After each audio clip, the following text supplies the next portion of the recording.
তারপরে আপনি দেশে আসলেন কিভাবে? আমি দাঁড়িয়ে ছাড়ে দিলাম যে আমি বেতন নেব না। আমি কিয়ামতের দিন যদি বেতন পাই থাকি কিয়ামতের দিন নেবো, ওইভাবে ছাড়ে দিয়ে চলে আসছি। যখন না করছি তারও 2 মাস পরে আমারে পাঠাইছে, বেতন নিব না করার পরে 2 মাস পরে আমারে পাঠাইছে বাংলাদেশে।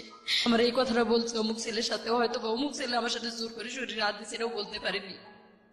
মা যদি সব থেকে ভালো বন্ধু হয়, মায়ের কাছে কিন্তু এই কথাগুলো বলা যায়। রাইট। তারপরের থেকে আমি ওখান থেকে মনে করেন যে এতটা রং হয়ে গেলাম বাবা মার চোখে, যে মনে হয় আমরা দুজনই কোনো বুদ্ধি করে এটা করছি। আমার আম্মারে খাইতে নিতে আমি যখন মানে মুডটা ভালো থাকতো, ইয়া কি ফাজলামো করতে হাসতো, আমি আম্মারে বলতাম যে আম্মা আসলে আমার সাথে কোনো কিছু হয়নি। ওই কথাটা বললে আমার আম্মা জানি কালো হয়ে যেত, তার মুখটা অন্ধকার করে ফেলতো। আমার আপা বড় আপা আমার জুতা দিয়ে পিটাইতো প্রায় সময়। ওই কথাটা উঠে এলি যে আমি চাইতেছি তাদের কাছে সলিড হতে, যে আমি আসলে কিছু করিনি। কিছু গল্প অবিশ্বাস্য হলেও সত্য। ঠিক আছে, সমস্যা নাই। কোথায় থাকছেন আপনি এখন? বর্তমানে আমি যাযাবর, আমার কোনো জায়গা নাই ভাই। আমি সবার আগে আপনাকে একটু সালাম দিতে চাই। আসসালামু আলাইকুম ওয়ালাইকুম ভাইয়া। আসসালাম ওয়া রাহমাতুল্লাহ। আপনি লিসেনারদের জন্য আসসালামু আলাইকুম। যাযাবর বলতে মানে আপনি আমাকে একটু বলেন, কালকে আপনি কোথায় ছিলেন? এর আগে সৌদিতে ছিলাম। কালকে কোথায় ছিলেন? গতকাল ছিলাম আমার মতোই, যে ভেকটিম খালা ছিল ওখানে, ওনার বাড়ি আছে এখানে আপনার এই কেরানীগঞ্জে। আচ্ছা, তো ওনার সাথে তার মানে আপনি এই অনুষ্ঠান শেষে কোথায় গিয়ে থাকবেন সেটার কোনো নিশ্চয়তা নেই? না, আচ্ছা, ঠিক আছে। এবং রাত্রে যাওয়ার মতো ওখানে কোনো মানে রাত্রে ওনার কাছে যাওয়া যাবে না। আপনার অনেক তো রাত। একটা মেয়ে সাথে করে নিয়ে এসেছেন, আমি দেখলাম যে জি, মেয়ের বয়স কত? মেয়েটাকে দেখান, মেয়ে নিয়ে আমি বেশি অসহায় আছি। মেয়ের বয়স কত? মেয়ের বয়স 14 বছর, এই 3-4 মাস চলতেছে। ও 2004 সালের 1 তারিখ হয়েছে, জানুয়ারির। চলেন আমরা পুরো গল্পটা একটু শুনি আপনার মুখ থেকে, তারপরে বুঝতে পারবো যে আসলে ঘটনাগুলো কি ঘটেছে। ছোটবেলা থেকে যেখান থেকে বলতে ইচ্ছে করে আপনার। জি ভাই, আমি ছোটবেলা থেকে জাস্ট আমার বুদ্ধি যেখান থেকে হয়েছে, আমি যতটুকু স্মরণ আছে আমার, আমি মোটামুটি ভালো ফ্যামিলির মেয়ে। আমার আব্বা যুদ্ধের আগে নাকি ইন্টার পাস করছেন, কিন্তু আচ্ছা। লেখাপড়া থাকলে কি হবে, ওনার জ্ঞান সঠিক ছিল না বা আজও নেই। আর আমার বিয়ের পর নাকি বাচ্চা হইতো না, তার সন্তান ছিল না বলে গ্রামের মানুষ ধরেন যারা দোকানপাট করতো বা ব্যবসা বাণিজ্যের কাজে যাইতো, তার ওয়াইফরা এসে আমার আম্মারে বলতো যে তুই এখন বাহিরে বের হোস না, তোরে দেখলে হয়তো সাত নষ্ট হবে, এরকম একটা গ্রামের ভাষায় বলতো। আমার আম্মা অনেক কান্দাকাটি করতো। এরপরে আমার বড় আপা হয়, আমার আম্মার বিয়ের 9 বছর নাকি 11 বছর পরে আমার বড় আপা হয়েছিল, তারপরে আমি। আমার আব্বা হয়তো এত বছর পরে সন্তান হলো, যে একটা আগ্রহ বা একটা এই সন্তান মানুষ করার মতো তার আল্লাহ পাক অনেক ধন সম্পত্তি ছিল। আমার দাদার দেওয়া সম্পত্তি তার 16-17 বিঘা সম্পত্তি ছিল। আপনার বাবার? আমার বাবার। তার মানে ঘরে বসে মোটামুটি খেতে দিতেন? ঘরে বসে খেতেন বলতে ঘরে থাকতেনই না উনি, ঠিক আচ্ছা। মতো ঘরেই থাকতেন না, বাইরে আচ্ছা। বাইরে ঘোরাফেরা করতেন এবং কোথায় কোথায় ঋণ দানা করে এসে জমি বিক্রি করে সেই ঋণগুলা পরিশোধ করতেন। ওহো। মানে এটার জন্য হয়তো আমার আম্মার মেজাজ সবসময় খিটখিটে থাকতো। হুম। আর আমরা যখন ছোট ছিলাম দেখছি আমার আম্মা সবসময় প্রায় আমার আব্বা মারধর করলেই নানার বাড়িতে চলে যাইতো, কিন্তু আমার নানা সবসময় বুঝায় পাঠাইতো যে মা এক সময় আল্লাহ তোর সুখ দেব, এই কথা বলে বলে আমার পাঠাইতো। আর আমি প্রায় নানার বাড়িতেই বেশি মানুষ ছোটবেলা থেকে। জি। আমার নানা প্রায় সময় আর কি, আমার পর পর আমার ছোট একটা ভাই হয়, ওই ভাইটা হওয়ার 2 বছর পরে আমার যখন 4 বছর বয়স, আমার স্মরণ আছে একটু একটু, যে আমার ছোট যেটা সেটা আরেকটা যখন হলো আমার 4 বছর বয়সে, তখন 2 বছর পর পর আর কি আমরা ভাই বোন সবাই হয়েছি। তো আমার ছোট যেটা সেটা মারা গেল, অনেক অসুস্থ, তখন আমার আব্বা হাজতে। বাট আমি মিথ্যা কথা বলতে চাই না, আমি এখানে উন্মুক্ত ভাবে বলতে আসছি, আমার আব্বা চুরি ডাকাতির সাথেও জড়িত ছিল। এই কাজগুলো আমি নিজে দেখছি যে আমার আব্বা এই ধরনের অন্যায় কাজ করছে এবং আমরা শাসন করছি। তখন যতটা ছোট ছিলাম ওটা বলার মতন ছিল না, হয়তো আমার আম্মা কতটুকু হেল্প করছে না করছে বা কত কি করছে তা এটা বলতে পারবো না। তবে যখন জেলে ছিল, আমার ভাইটা যখন মারা গেল, তখন আমার আব্বা জেলে দেখতে পায় নাই এবং আমার আম্মা দেখতে যাইতো আমার সাথে করে নিয়ে। আমার মনে পড়ে আমার আম্মার মেজাজ এতটা মানে খিটখিটেই থাকতো, কোনো কথা বলা বা আমরা একটা বায়না তো ধরতেই পারতাম না। সবসময় মানে মায়ের সাথে কৃষি কাজ করতে হতো, বা মা বাড়িতে থাকলে আমরা 2 বোন, বিশেষ করে আমার বড় বোন আমি, মাঠে ঘাটে কাজ করা লাগতো সবসময়, কাজের লোক ছেলেদের সাথে। সবসময় কাজের লোক আমাদের বাড়িতে থাকতো, এই 3 মাস বা 5 মাসের বা 1 বছরের এরকম 3টা-4টা করে কাজের লোক আমাদের বাড়িতে থাকতো। আমার আম্মা আর কি বুঝাই দিত এটা এইভাবে। ছোটবেলা থেকেই একবারে সংসারটা মনে করেন যে একটা ছেলে যেরকম বোঝা নেই, ঠিক আমার বড় আবার বিয়ে হয়ে গেছিল 13 বছর বয়স থেকে। কিন্তু আমি 11 বছর বয়সে আমি একা হয়ে গেছিলাম। আমার ছোট ভাই যেটা মারা গেল, এরপরে আমি সংসার চালানো, মনে করেন মাঠে ঘাটে ধান ক্ষেত, এমন এই যে বালতিতে করে পানি নিয়ে যে খেতে দেওয়া লাগে, আমাদের ভিটামাটিতে যে মরিচের গাছ অথবা বেগুনের গাছ লাগাইতো, এটাই আম্মু বলতো স্কুল থেকে আসে একটু রেস্ট হয়তো বা খেলাধুলা করতাম। তখন তো ছোটবেলা ছিল, বুদ্ধি ছিল না তেমন, খেলাধুলাই বেশি একটা মন ছিল। আম্মা এটা দেখতে পারতো না, লাঠি দিয়ে পিটায় সবসময় নিয়ে আসতো, আর সবসময় মারধর। মানে ওই সময়টা একটা মেজাজ থাকে অন্যরকম, ওই সময়ের মেজাজটা যেরকম করবো সেরকমই কিন্তু আমরা মানুষগুলো হতে পারতাম। হয়তোবা আব্বা হেল্প করতে পারে নাই, আমার ব্রেনও সেরকম ছিল না যতটা আমরা চালাইতে পারি। এরপরে তো মার ব্যাপারটা আমরা সবসময় মারধরের উপর থাকতাম আর কি। সবসময় খিটখিটে মেজাজ থাকতো আম্মা। গরু ছাগল চড়াইতাম, গরুর দুধ বিক্রি করতাম, এভাবে ছোট ভাই বোনদেরকে আর কি মানুষ করছি। বিশেষ করে বোঝাটা আমার উপর চাপ পড়ছিল আমার বোনের বিয়ের পরে। ওকে। আস্তে আস্তে সংসারের অবস্থা খারাপ হতে থাকলো। তখন 3 বেলা কাজের লোক তো বাদ, 3 বেলা ভাত খাওয়ার মতন পরিস্থিতি আসলো না। তখন আমার এই 9-10 বছর বয়স, এই সময় আর কি দেখলাম যে ভাত 3 বেলা খাইতে পারি না।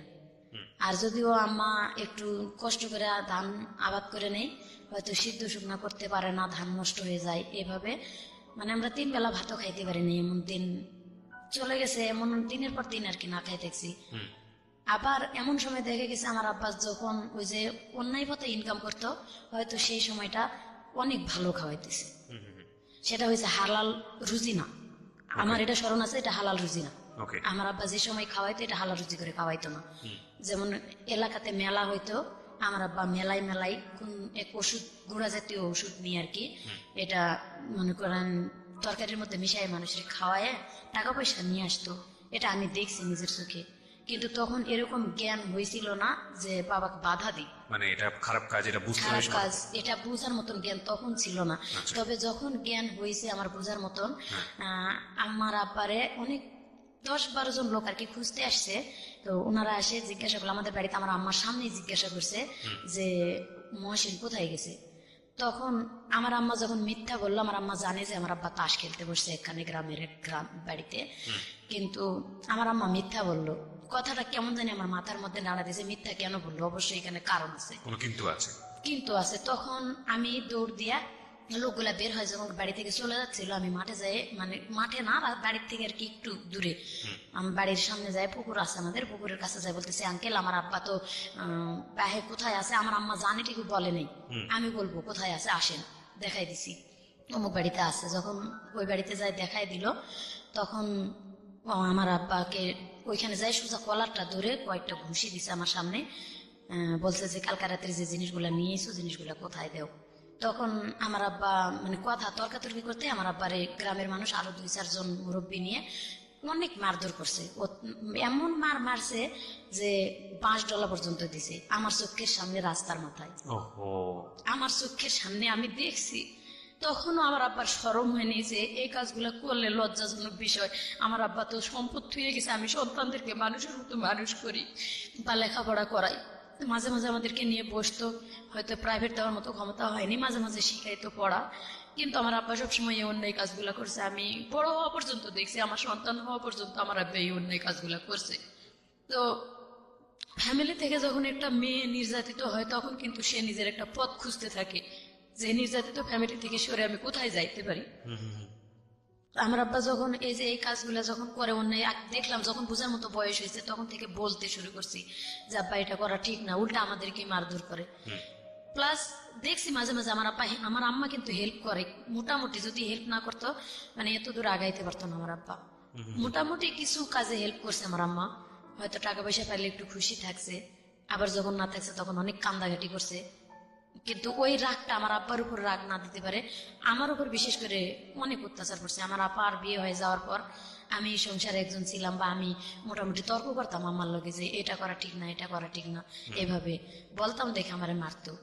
সরাসরি কিছু বলতে না পারতাম। আমি ক্লাস 8 পর্যন্ত উঠলাম আর কি, তখন ব্রেনে একটা চাপ দিল যে আমি যদি একটা চাকরি বাকরি করতে পারি। তখন গ্রাম বিকাশ কেন্দ্র নামে একটা সংস্থা আমাদের গ্রামে আসলো, এবং পার্বতীপুরের এক ছেলে সেকেন্ড ম্যানেজার ছিল। আমি ভকেশনালের প্রথম ব্যাচের ছাত্রী ছিলাম। বাংলাদেশে ভকেশনাল আপনার 96 সালে 97 সালে আর কি চালু হয়। আমি ভোকেশনালে ক্লাস 8 যখন পরীক্ষা দেব তখনই আমার টেলারিং কোর্সে আমার আম্মা ভর্তি করে দিয়েছিল। আমি সবসময় আমারে বলতাম যে আমি মানুষের বাড়িতে কাজ করে খাবো, তো বাড়িতে থাকবো না। প্রায় প্রায় বাড়ি থেকে বের হয়ে চলে যাইতাম।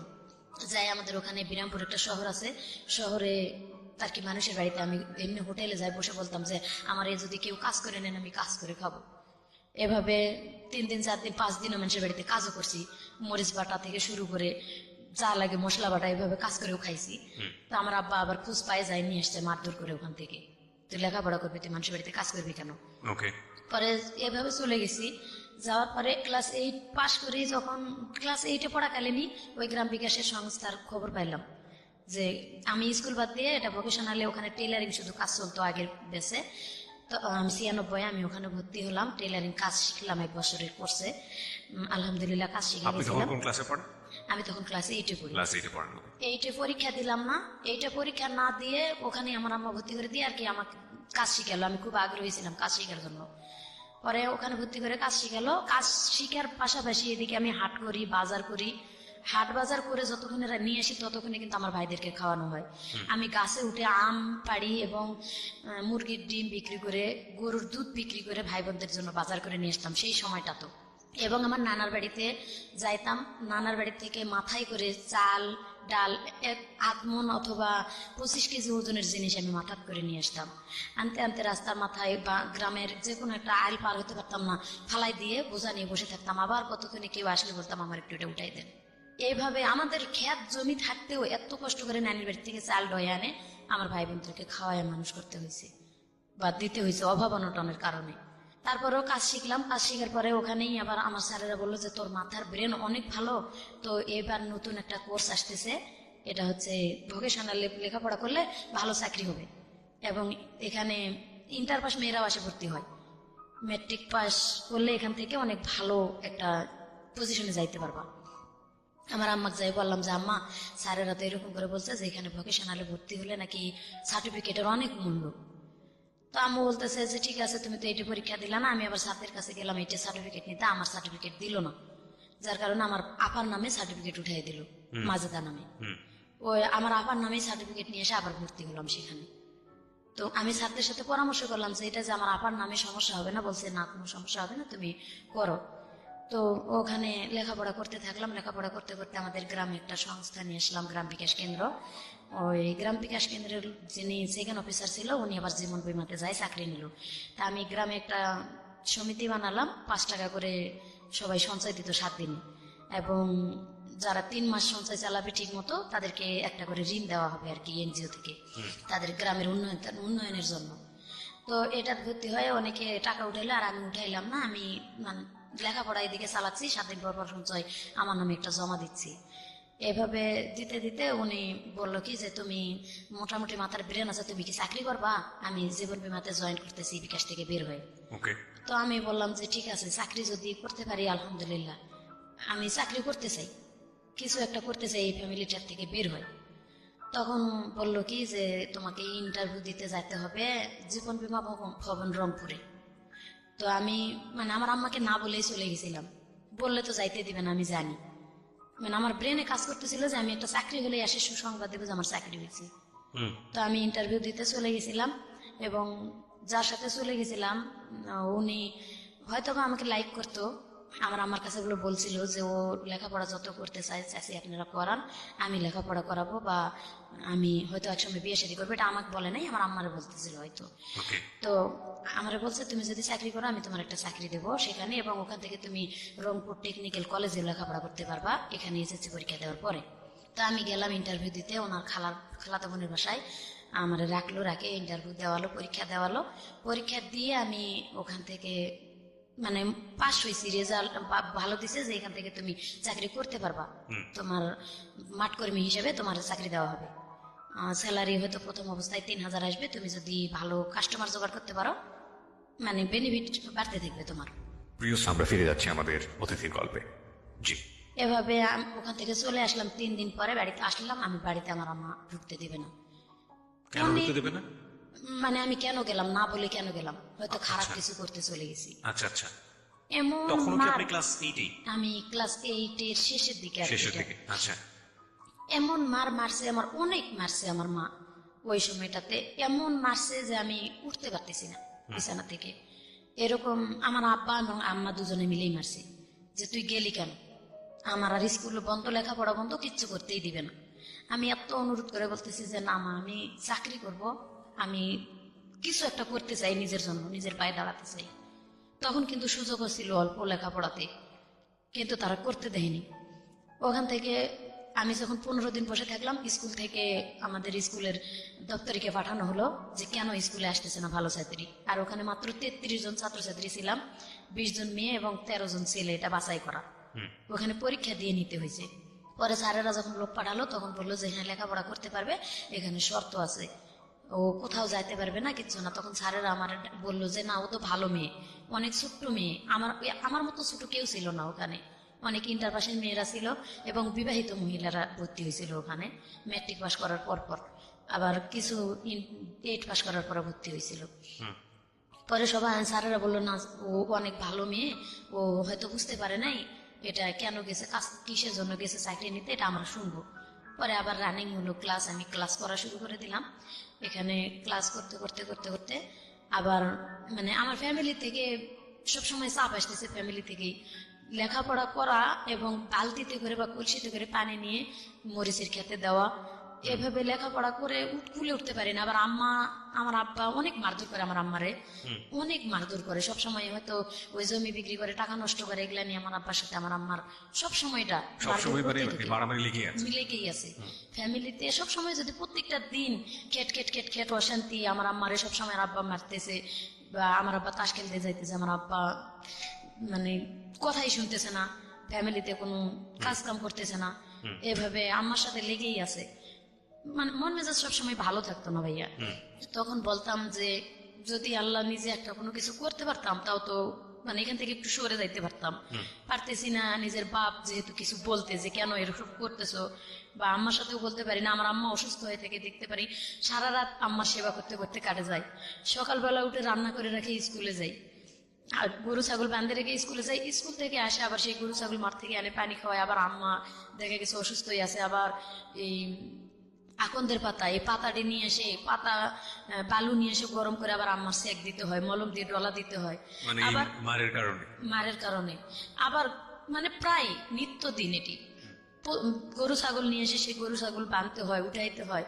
আর তখন তো ছেলে মানুষের মন, একটু খেলাধুলার দিকে যাইতাম, খেলাধুলা করলে হয়তো গরু ছাগল কারো খেতে গেছে, ধরে খোয়াড়ে দিছে, আমার আব্বা যদি শুনছে যে খোয়াড়ে দিল, আমি ঘুমায় গেছি হয়তো বা ঘুমার ভান করে রয়েছি, খোয়াড়ে যদি গরু ছাগল দেয়, এই সময় কিন্তু নিজের মনটাই খারাপ থাকে যে গরুটা আমি চড়াইতে নিয়ে গেলাম বা ছাগলটা চড়াইতে নিয়ে গেলাম, খোয়াড়ে দিল, ঘুম আসে না। আমার আব্বা যতক্ষণ বাসায় না আসে আমি কিন্তু চুপ করে চোখ বুঝে শুয়ে থাকি।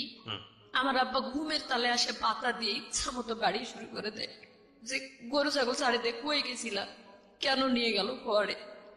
আব্বার পাও ধরে, আব্বা আর মায়েরও না, আব্বা এভাবে মার দিও না, আমরা তো সবসময় দেখি সংসার, তুমি আর কতটা গুরুত্ব দেও। খুবই দুঃখজনক। এভাবে আরো বেশি মারধর করে। আমাদের ঘর ছিল না থাকার, একটা ঘর, বাবা মা থাকে বুঝে নিত।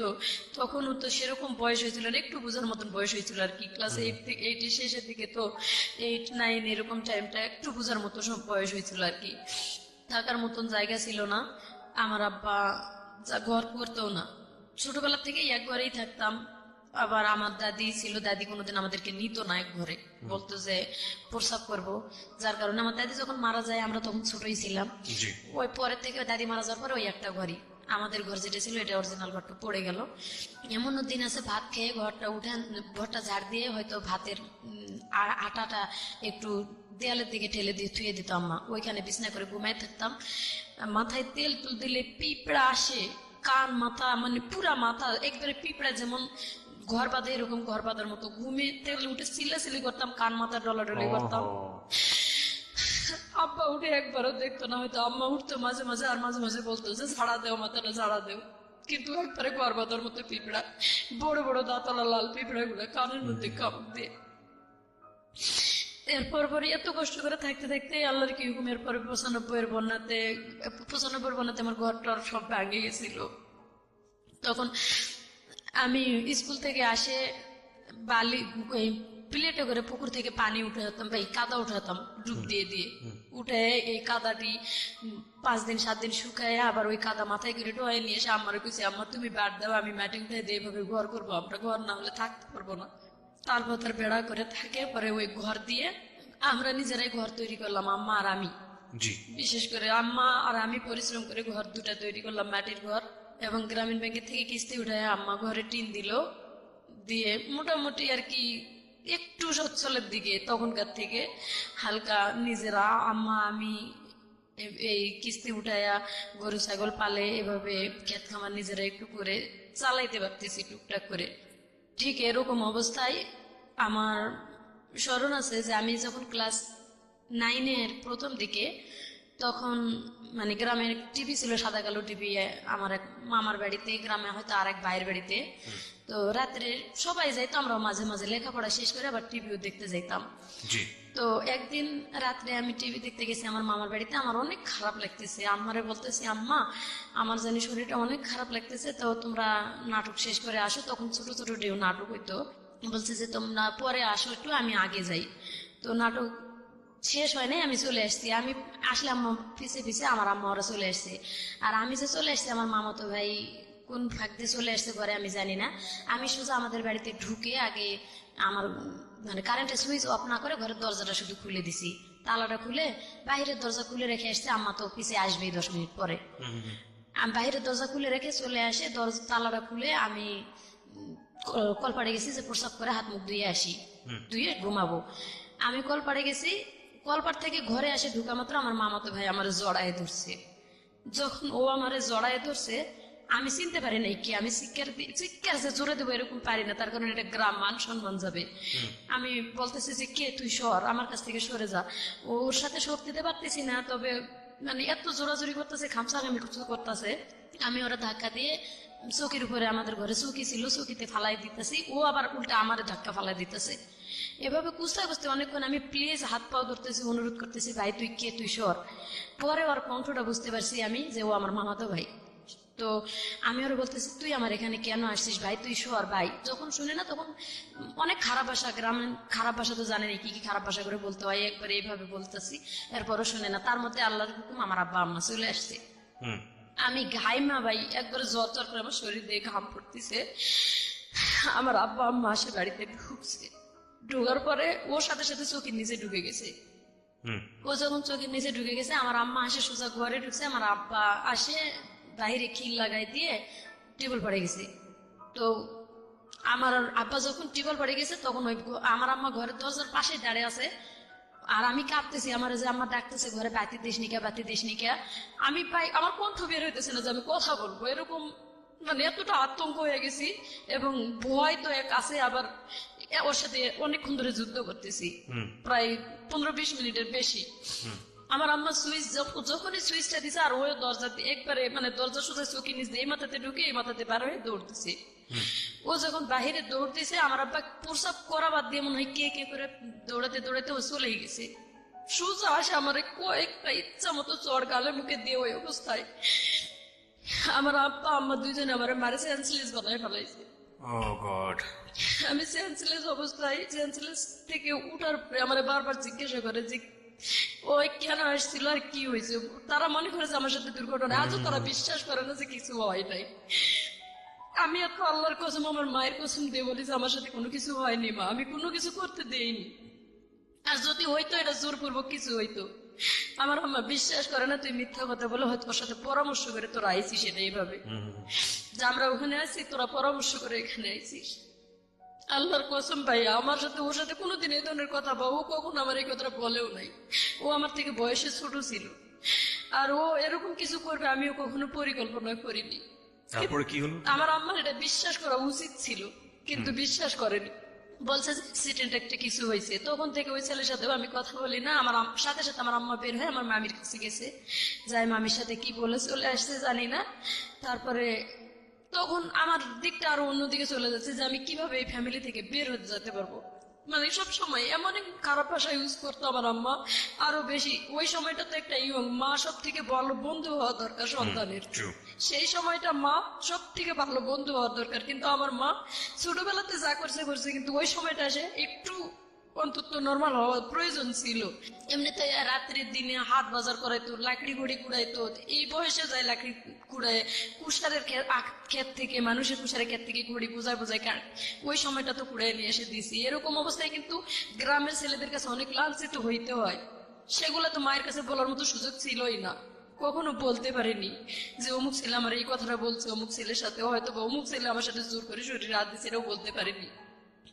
মা যদি সব থেকে ভালো বন্ধু হয়, মায়ের কাছে কিন্তু এই কথাগুলো বলা যায়। তারপরের থেকে আমি ওখান থেকে মনে করেন যে এতটা রং হয়ে গেলাম বাবা মার চোখে যে মনে হয় আমরা দুজনই কোনো বুদ্ধি করে এটা করছি। আমার আম্মারে খাইতে নিতে আমি যখন মানে মুডটা ভালো থাকতো, ইয়া কি ফাজলামো করতে, হাসতো, আমি আম্মারে বলতাম যে আম্মা আসলে আমার সাথে কোনো কিছু হয়নি। ওই কথাটা বললে আমার আম্মা জানি কালো হয়ে যেত, তার মুখটা অন্ধকার করে ফেলতো।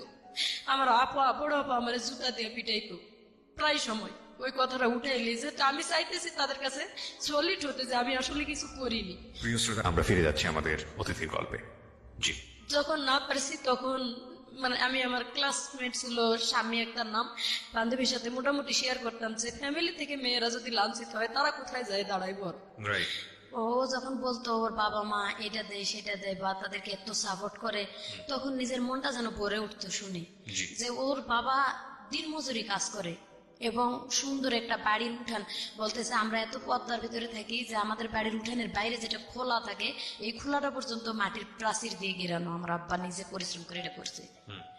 তো তখন নিজেকে মানে কেমন জানি অনেক ছোট মনে হইতো যে এত আমার দাদা এত সম্পদ রেখে গেছে এবং আমার আব্বাকে যতটুকু সাধ্য লেখাপড়াও করাইছে, আমার দাদা মারা যাওয়ার পরও লেখাপড়া করছে, তো তাতে লাভটা কি, কি হলো? আর ওরা রাজমিস্ত্রি কাজ করে বা কাঠমিস্ত্রি কাজ করে এত সুন্দর করে এই মেয়েগুলোকে মানুষ করছে। আমার আম্মার সাথে করে নিয়ে তাদের বাসায় নিয়েও গেছি ঢাকা, তারা বিরামপুরে রুম ভাড়া নিয়ে থাকতো। মাঝে মাঝে আমি মাঝে মাঝে মানে মন চাইতো না বাড়ি যাইতাম, আজকে বাড়িতে গেলে না জানি কি দুর্দশা আছে। প্রায় প্রায় স্বামীর সাথেই থাকতাম, স্বামীদের বাসায় ঘুমাইতাম বা ওখানেই খাওয়া দাওয়া করে স্কুল করতাম। আচ্ছা। তো এভাবে করতে করতে একদিন জানি না সেরকম বয়সে হয়তো অনেক ছেলেরাই চয়েস করছে, ছেলেরা অনেক ডিস্টার্ব করতো, আমি এটা আমার কাছে যাই বলতাম যে আম্মা আজকে এই ছেলেটা অমুক কথা বলছে, অমুক ছেলেটা অমুক কথা বলছে। মাঝে মাঝে আমি ছেলেদের উপর রাগ করতাম বা জুতা দিয়ে পিটাম, ওই ধরনের কথা বলতাম। তো ছেলেরা চটে গিয়ে আবার আমাদের বাড়ির গ্রামের লোকের কাছেও বলতো এটা কার মেয়ে এত সাহস। মোটামুটি সাহস ছিল ভাইয়া ছোটবেলা থেকেই আমার। তো আমার আম্মা বলতো যে তুই মেয়ে মানুষের ছেলেদের সাথে এরকম করে কথা বলিস কেন? তো আমি কি করব, তারা রং কথা বলে আমার পিছে পিছে, আমি কি আর কোনো মেয়ে পাই না খালি তোর সাথে এরকম করে সবাই? যদি কোনো কথাই শেয়ার করতে যাইতাম ওই আগের অতীতটা আম্মা টেনে আনতো, মানে ঘুরে ফিরে ওই একটা জায়গায় ওই জায়গাটা এসে দাঁড়াইতো, যে কোনো কথার দিক দিয়ে আর কি ওটাই ঘুরে ফিরে। তো ওই যে বললাম যে ক্লাস 10-এ যখন আমার বিবাহিত মহিলারা মিলে একসাথে লেখাপড়া করতে থাকলাম, তো একদিন স্কুলে গেছি, আমার আম্মা বলতেছে আমার শরীরটা প্রচুর ব্যথা করতেছে, পারলে একটু হসপিটাল থেকে সরকারি ট্যাবলেট আর কি আনে দেওয়ার জন্য। ওষুধ কেনার মতন টাকা তখন ছিল না। আচ্ছা। বলতেছে যে পারলে হসপিটাল থেকে আমার একটু ওষুধ এনে দিস।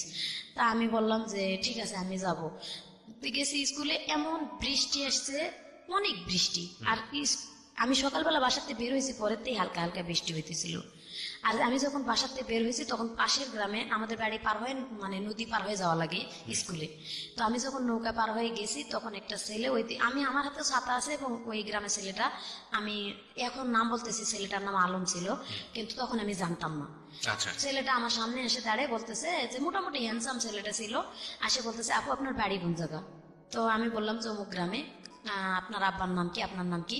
আমি একটু রাগ হলাম যে একটু এমনি বৃষ্টি পড়তেছে আর আপনি এত কিছু জিজ্ঞাসা করার দরকারটা কি? আপনার গ্রামে আমার খালার বাড়ি অমুক, আমার খালা লাগে যাই জিগায়। এভাবে বলে আমি তার সাথে আর কোনো কথা বলিনি, ছেলেটা আমার পিছিয়ে পিছিয়ে হাঁটতেছে, সামনে যাই রিক্সা পাইছি। তো রিক্সায় উঠছে, ছেলেটা বলতেছে আমি উঠবো, এক রিক্সায় গেলে সমস্যা কি? আমি কই না আপনি রিক্সায় যাইতে পারবেন না। বলতেই আমার আব্বার বন্ধু যে ক্লোজ সবসময় রানিং মেম্বারই করে, আমার আব্বা ওনার হয়ে কাজ করে, উনি আর কি মূর্খ মানুষ ছিল, তবে মেম্বার, ওনার কাজগুলো আমার আব্বা করে দিত। তো উনি যায় দেখতেছে ছেলেটা আমার সাথে কথা বলতেছে আর কি, রিক্সায় উঠবে এরকম কিছু কথা। তো আমি ওই ছেলেটাকে ডাইরেক্ট বলে দিলাম যে না আপনি কেন রিক্সায় উঠবেন? তো চাচা আসতে আমি বলছি চাচা আপনি উঠবেন নাকি, আসেন। আমার আব্বা যেহেতু বন্ধু আর সবসময় আমাদের বাড়িতে উঠা বসে, আমি ওনার মেয়ের মতো। বললাম চাচা আসেন, উঠেন, বসেন।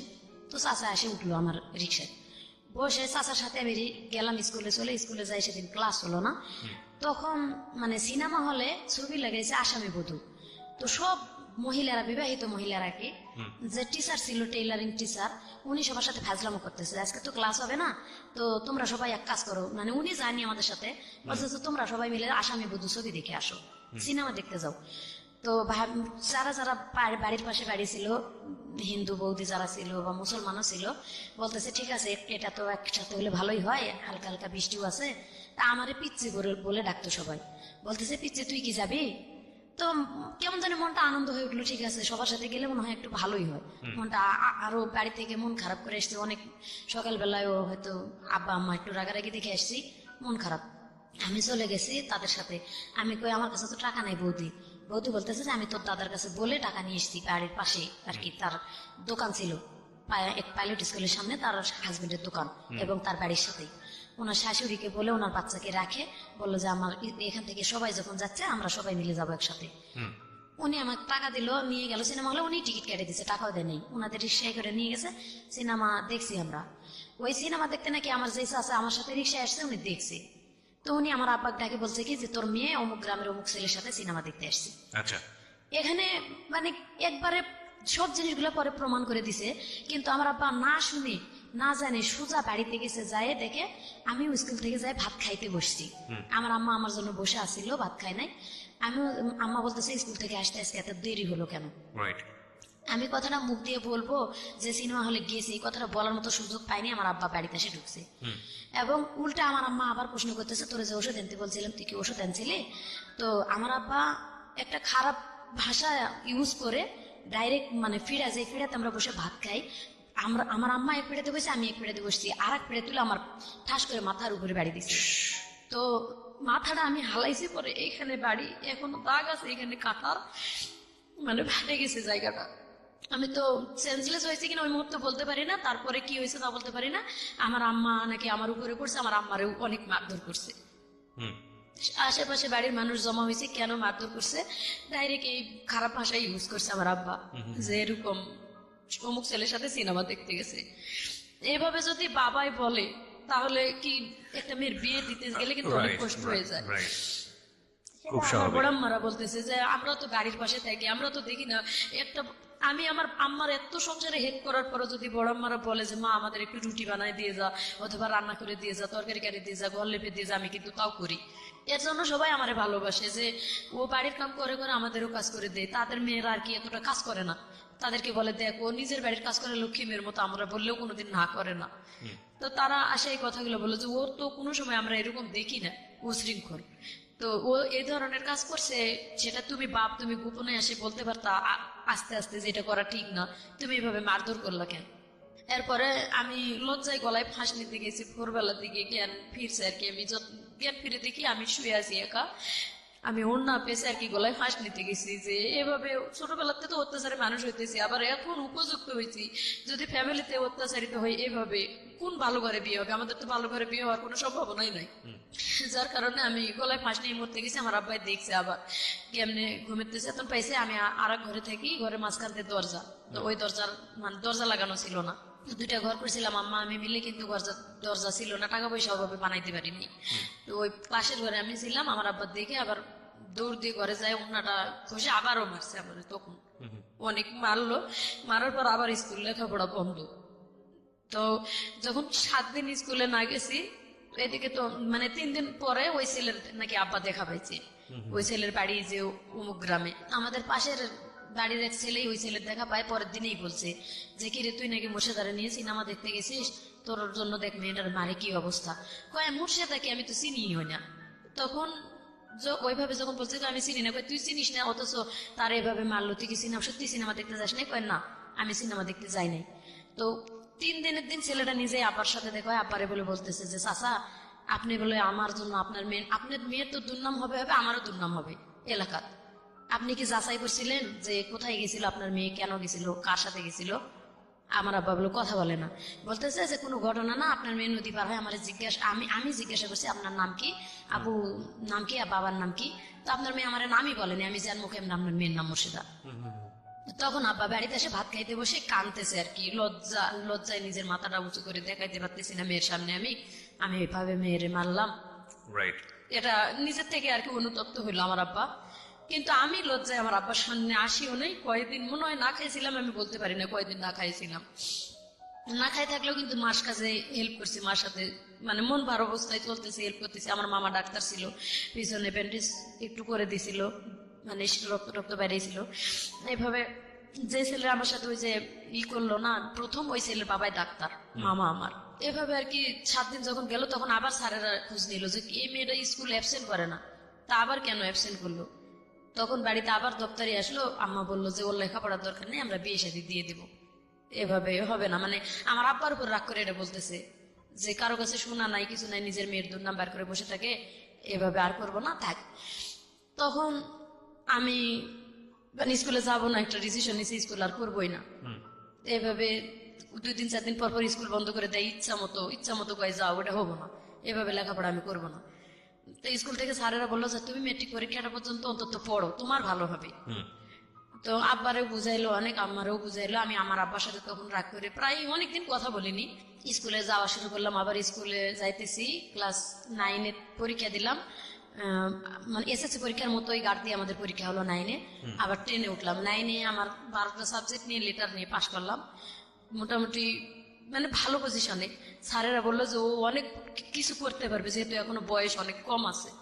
আপনি, আমার আব্বার এটাকে মিটিং করলো যে আপনি ওরে একটু হেল্প করেন, দেখবেন মেয়েটা অনেক উপরে উঠতে পারবে, অনেক কিছু করতে পারবে।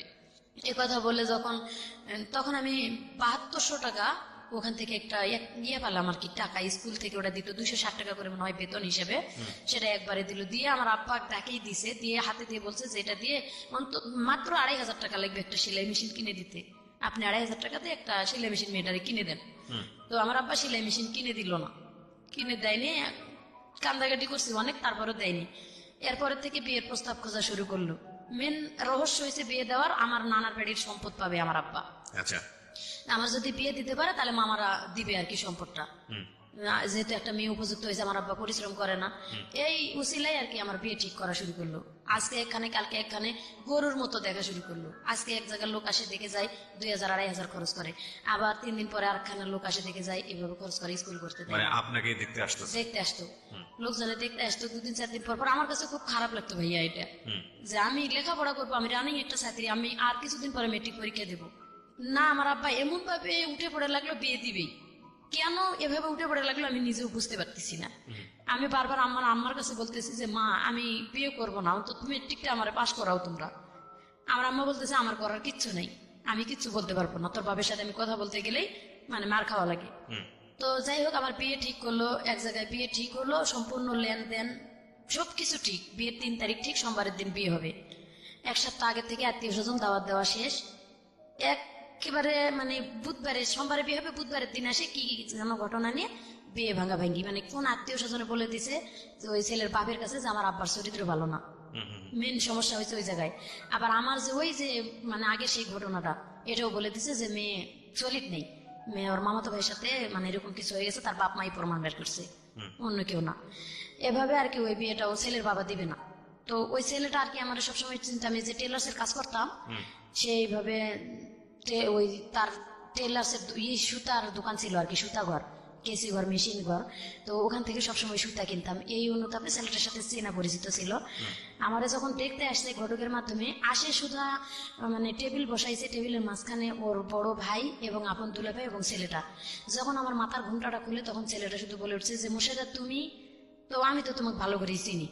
এইখানে আমার ফুফা আবার একটা পেজ বাজালো যে অবশ্যই ছেলের সাথে কোনো ঘটনা আছে মেয়েটার, নাহলে ছেলেটা এইভাবে বলবে কেন। তো ওই ছেলেটা ডাইরেক্ট মুখের উপর বলে দিল আমার সাথে ঘটনা থাক বা না থাক আমি ওরেই বিয়ে করব, আমি ওরে চিনি আগে থেকে। মেয়েটার আচার চরিত্র ব্যবহার ভালো। ছেলের বাড়ি আমাদের বাড়ির কাছে। নাম ছিল মুস্তফা। হ্যাঁ, ছেলে বললো যে আমি ওকেই বিয়ে করব। এবং বিয়ে ওই যে ওখানে ঠিক হয়ে গেল সব, সোমবারের দিন বিয়ে হবে। ছেলের বাপ রাজি না। মাঝখানে ছেলে বলতেছে যে ছেলের নাকি 13 বিঘা সম্পত্তি ছেলে নিজে কিনছিল এবং দাদাই দিছিল কতখানি, এটি দিয়ে নিজস্ব ছিল। যখন বিয়ে ভাঙে যাওয়ার মানে ধরছে, তখন ছেলে বলছে আমার আব্বারে আসে যে আমার আব্বা বিয়ে দিক বা না দিক, এটা আমি শুনছি আর কি, কথা আমি জানি না, মানে বাজারে আসে ছেলে বলতেছে আমার আব্বা বিয়ে দিক না দিক, আমার 13 বিঘা সম্পত্তি আছে, দরকার হলে 2 বিঘা সম্পত্তি বিক্রি করে আমি টাউনে বাড়ি করব, আপনার মেয়ে নিয়ে খাবো, আপনি বিয়ে দিতে সমস্যা কোথায়। আচ্ছা, এটা মোস্তফা বললো। মুস্তফা বলতেছে। আর আমার আব্বা বলতেছে যে তোমার আব্বা যেখানে রাজি না সেখানে আমি আমার মেয়ে বিয়ে দিব না। আবার কি নিয়ে বিয়েটা ভাঙলো, কয় যে কানের জিনিস দিতে হবে। ছেলের বাবা বলতেছে এক জোড়া সাগরিকা দিতে হবে। সব বিয়ে ঠিক হওয়ার পরে আব্বা বলতেছে যে আগে যা লেনদেন ভাঙ্গাচুরা হয়েছে আমি সেলাই মেশিন দেবো এবং যৌতুক কত কি জানি না এসব নিয়ে কয়েছে আমি কানের জিনিস এভাবে দিব না। ছেলে করছে কি রাতের বেলা আমার আব্বার কাছে 3,000 টাকা, তখনকার দিনে কিন্তু 6,000 টাকা ভরি ছিল স্বর্ণ। তো আমার আব্বার হাতে রাত্রের বেলা অনেক রাত্রে যে ঘটকের বাসায় ঘুমিয়ে আসছিল আমার আব্বা বিয়ে ভাঙ্গা ভাঙ্গির গন্ডগোলের পরও ছেলে 3,000 টাকা নিয়ে এসে গোপনে আমার আব্বার হাতে দিয়ে বলতেছে যে আমি ওরে বিয়ে করব, আপনি এটা দিয়ে কালকে কানের জিনিস বানাই দিবেন, বলবেন আমি দিছি। আচ্ছা, আমার আব্বা বলছে এটা 2 দিন পরে প্রকাশ হলে আমার মেয়ের সাথে তুলনা দিবে তোমার আব্বা, এভাবে তো হবে না। এভাবে আর কি তাদের ভিতর কাটাকাটি হয়ে গেছে, বিয়ে আর ওখানে হলো না। সোমবারের দিন বিয়েটা ভেঙে গেল। বিশেষ করে আমার আব্বা গুরুত্ব দিলে কিন্তু বিয়েটা হইতো। জি, ওই ছেলে বলছে যে আমি করব, আমার আব্বা দিক বা না দিক আমি আমার আত্মীয় স্বজন নিয়ে এসে বিয়ে করব এবং আমি 2 বিঘা জমি বিক্রি করে হলো বাড়ি করবো টাউনে, আমার নিজস্ব জমি আছে। আমার আব্বা অতটা গুরুত্ব দিল না, ওখানে দিবেই না, শেষ দিবে না। সোমবারের দিন বিয়ে আর হলো না, মানে আত্মীয় স্বজন আমার নানি মামিরা আসছিল আমাদের বাড়িতে, এরা ফেরত গেল। আমার আব্বা লজ্জায় আর মানুষকে মুখ দেখাতে পারতেছে না। তো এখানে আমার কোনো দোষ ছিল না ভাই, আমি কি করব, আমি তো কোনো কিছুই করি নাই। রাইট, বাবাই তো বিয়ে ভেঙে দিয়েছে। অথচ আমার আব্বাই বলতেছে তুই কলঙ্কিনী, তুই গলায় ফাঁস নিয়ে মরতে পারিস না। তো এই কথার জন্য আমি আর কিছু বলি না, শুধু বলি যে বিয়েটা ভেঙে গেছে এতে আমি খুশি, হোক বা না হোক আমি পরীক্ষা দিতে পারতেছি সামনে, নিজের পায়ে নিজে দাঁড়াইতে তখন পারবো। আপনি কিসে পড়েন? ইন্টারে? না, ইন্টার পড়ি না, আমি তখন 10-এ পড়ি। আচ্ছা, বলতেছে যে আমি ম্যাট্রিক পরীক্ষাটা তো দিতে পারবো সামনে, বিয়েটা হলো না। মানে আমার বাবা যেভাবে আমার মায়ের অত্যাচার করছে, একটা শিক্ষিত লোক হয়ে আমি মানে হাজবেন্ড হলে যে এরকম অত্যাচারই করে এটাই আমার মাথায় সবসময় খেলতো। আমি কখনোই পরিকল্পনা করিনি যে বিয়ে হলে আসলে সুখী হতে পারবো। তো সেটাই হয়েছে আমার জীবনে। যাক, বললাম যে পরীক্ষা দিব, আমার আব্বা হঠাৎ করে ওই সোমবার দিনে কি করলো, একটা ছেলে নিয়ে আসলো। আমার বলতেছে কি মাথায় অন্যটা দিয়ে অমুক বাড়ি থেকে যে একটা লেবু নিয়ে আসো। আমি লেবু নিতে চলে গেছি ওই বাড়িতে, লেবু গাছের নিচে ছেলেটা বসা, একটা ছেলে বসা। একটা ছেলে বসা। আমি একা একা আসতেছি, মাথায় অন্য। আমার আব্বা কোনোদিন বলেন, আমি তো সবসময় মাথায় কাপড় দিয়ে ঘুরতাম। তো বাড়িতে আমি মানে মাথার কাপড়টা ফেলে বাড়িতে আসি, ঘরের মধ্যে আমার আব্বা বলতেছে মাথায় কাপড়টা দিয়ে অমুক বাড়িতে একটা লেবু নিয়ে আসো। এখানে কিন্তু আমার মাথায় একটা কেস করছে, মনে হয় কোন মাথায় কাপড় দিতে বললো কেন আব্বা। তো যাই হোক, মাথায় কাপড় দিয়ে গেছি লেবু আনতে, দরজায় যাই দেখি একটা ছেলে বসা, দেখি আমি আর লেবু নিতে না ঢুকে ওখান থেকে ঘুরে ফেরত আসছি। ফেরত আসতেছি দেখি পিছনে আমার নানি, আমার মামি, আমার খালা, আমার আম্মা, আমার আপা, এতগুলা মানুষ পিছনে। তখনই বুঝতে পারছি যে আসলে ওই ছেলেটা আমার দেখার জন্যই আসছে। আচ্ছা, ওখান থেকে ওরা কই ফেরত আসছিস কেন? তা আমি ওই যে বলছিলাম যে এইভাবে আর গরুর মতো লোক দেখাইতে আনলে আমি অপমান করবো তোমাদেরকে, আমি আর কারোর সামনে যাব না। বিয়ে ভেঙে গেছে শেষ।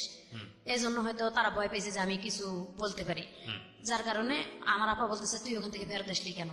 আমি বলছি যে তোমরা কি কারণে আমার এখানে নিয়ে আসছো এটা আমি বুঝতে পারছি, এই বিয়েটাও তো ভাঙে যাইতে পারে, তোমরা আমাদের পরীক্ষাটা আগে শেষ হোক, পরীক্ষাটা শেষ করতে দাও আমার, তারপরে বিয়ের ব্যাপারটা ভাবো। এখন এই অন্তত সাবজেক্টটা বাদ দাও, আমার মাথাটা একটু টেনশন রিল্যাক্স রাখো যাতে আমি পরীক্ষা দিতে পারি। এভাবে বললাম। আমার নানি বলতেছে মুরব্বী মানুষ, আমি একটা কথা কই আপু চল, বিয়ে দেখলে যে বিয়ে হয় তা না, তুই আমার সাথে চল, আমি তোরে ঘুরে নিয়ে আসি ওই বাড়ি থেকে। প্রিয় শ্রোতা, আমরা ফিরে যাচ্ছি আমাদের অতিথির গল্পে। জি, আমি গেলাম, মানে যাইতেছি না, দেখো ছেলেটা অনেক চালাক ছিল, ও সাইকেল নিয়ে বের হয়ে চলে গেল ওই বাড়ি থেকে, আমার সামনে দিই, আমি পিছনে ঘুরে আসি আর কি, ও চলে গেল। দেখলাম যে রাস্তার দিকে চলে গেছে, তখন আমি যাই ওই বাড়িতে ঢুকলাম, ঢুকে বললাম যে ফুপু তোমরা একটা বিয়ে ঠিক করলা, করার পরে দেখলাম যে সেটা এইভাবে এইভাবে ভেঙে গেল। আমার পরীক্ষাটা দিতে দাও, আমি একটা যদি জব কোনো জায়গায় পাই বা নিজে একটা কিছু নিজের পায়ে করে দাঁড়াইতে পারি, তখন বিয়ে সাথে ব্যাপারটা দেখা যাবে। কয় ঠিক আছে, তুই যেটা করবি সেটাই হবো। উল্টে ওই ছেলে আবার ঘুরে আসে বাড়ি ঢুকলো, ঢুকে আমার ওই এক নজর দেখলো, দেখে চলে গেল। যাই নাকি ওর দুলা ভাইয়ের কাছে বলছে যে আমি যে মেয়েরে দেখে আসলাম, যদি তুমি আজকের মধ্যে আমার বিয়ে না দাও তাহলে আমি রেল লাইনের মধ্যে মাথা ঢুকাই দেবো। ওকে। তো ওর দুলা ভাই সেই দিনই ওই কথা মতোই আমাকে দেখতে আসলো আর কি। দেখতে আসে বলতেছে যে তোমার কি কোনো জায়গায় পছন্দ আছে, আমাদের গ্রামেরই লোক, ওটা সম্পর্কে নাকি চাচা লাগতো, আমি আগে তো চিনতাম না, সেদিন প্রথম দেখলাম।